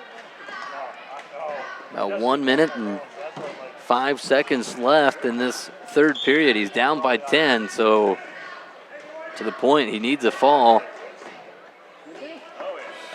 Hackemiller up to his feet, but good hard pressure on the left side by Ryan Adams. Hackemiller can't clear his right arm. You got any time here? I can't see anything. Just under 50. 50, I just saw the 5 go away. Adams still kind of looking for that 3/4 stack. Yeah. Gives up on that. 30 seconds left. Now trying to cradle. Can he get that thing locked up? Nope. What do you got for time? 30? 20 seconds. 20. Close to the edge of the mat. We do have some JV matches wrestling for Osage and St. Ansgar on our left. We do got one match that ended quickly with a pin win by, I think, Osage. Okay. 13 seconds maybe on the Ryan Adams. Yep, exactly. You were correct. Maybe you were. I don't know. Under 10 seconds now, so Devin Hackemiller with a reversal. He's going to get some back points out of this. Close to a fall, but he will not get the pin. He's going to get 3 back points. Plus the reversal, so it would have been a tech fall scored as a team point. Yep, 16-1, so they'll get 5 points on the team score. Final score in this duel, Osage will win it 48-26 over their Mitchell County rival, and Saints are going to go 0-3 tonight here at home. The Green Devils go 2-1, and Osage now 4-3 on the year in their duels. Yeah, another action-filled night. You could wrestle that Newman one again, and it could just as easily come out with a different outcome. Put Zach Williams back in, changes things too. So we got a sponsor here we should recognize. Farm Bureau on good old Artie Day. Finding a Medicare supplement can be complicated. Wellmark makes it easy. Call your local Farm Bureau agent, Artie Day, in Osage at 641-732-5843, who will personally help you find coverage confidence. Artie Day is a local authorized independent agent for Wellmark Blue Cross Blue Shield of Iowa. To be eligible, you must reside in the service area of the plan.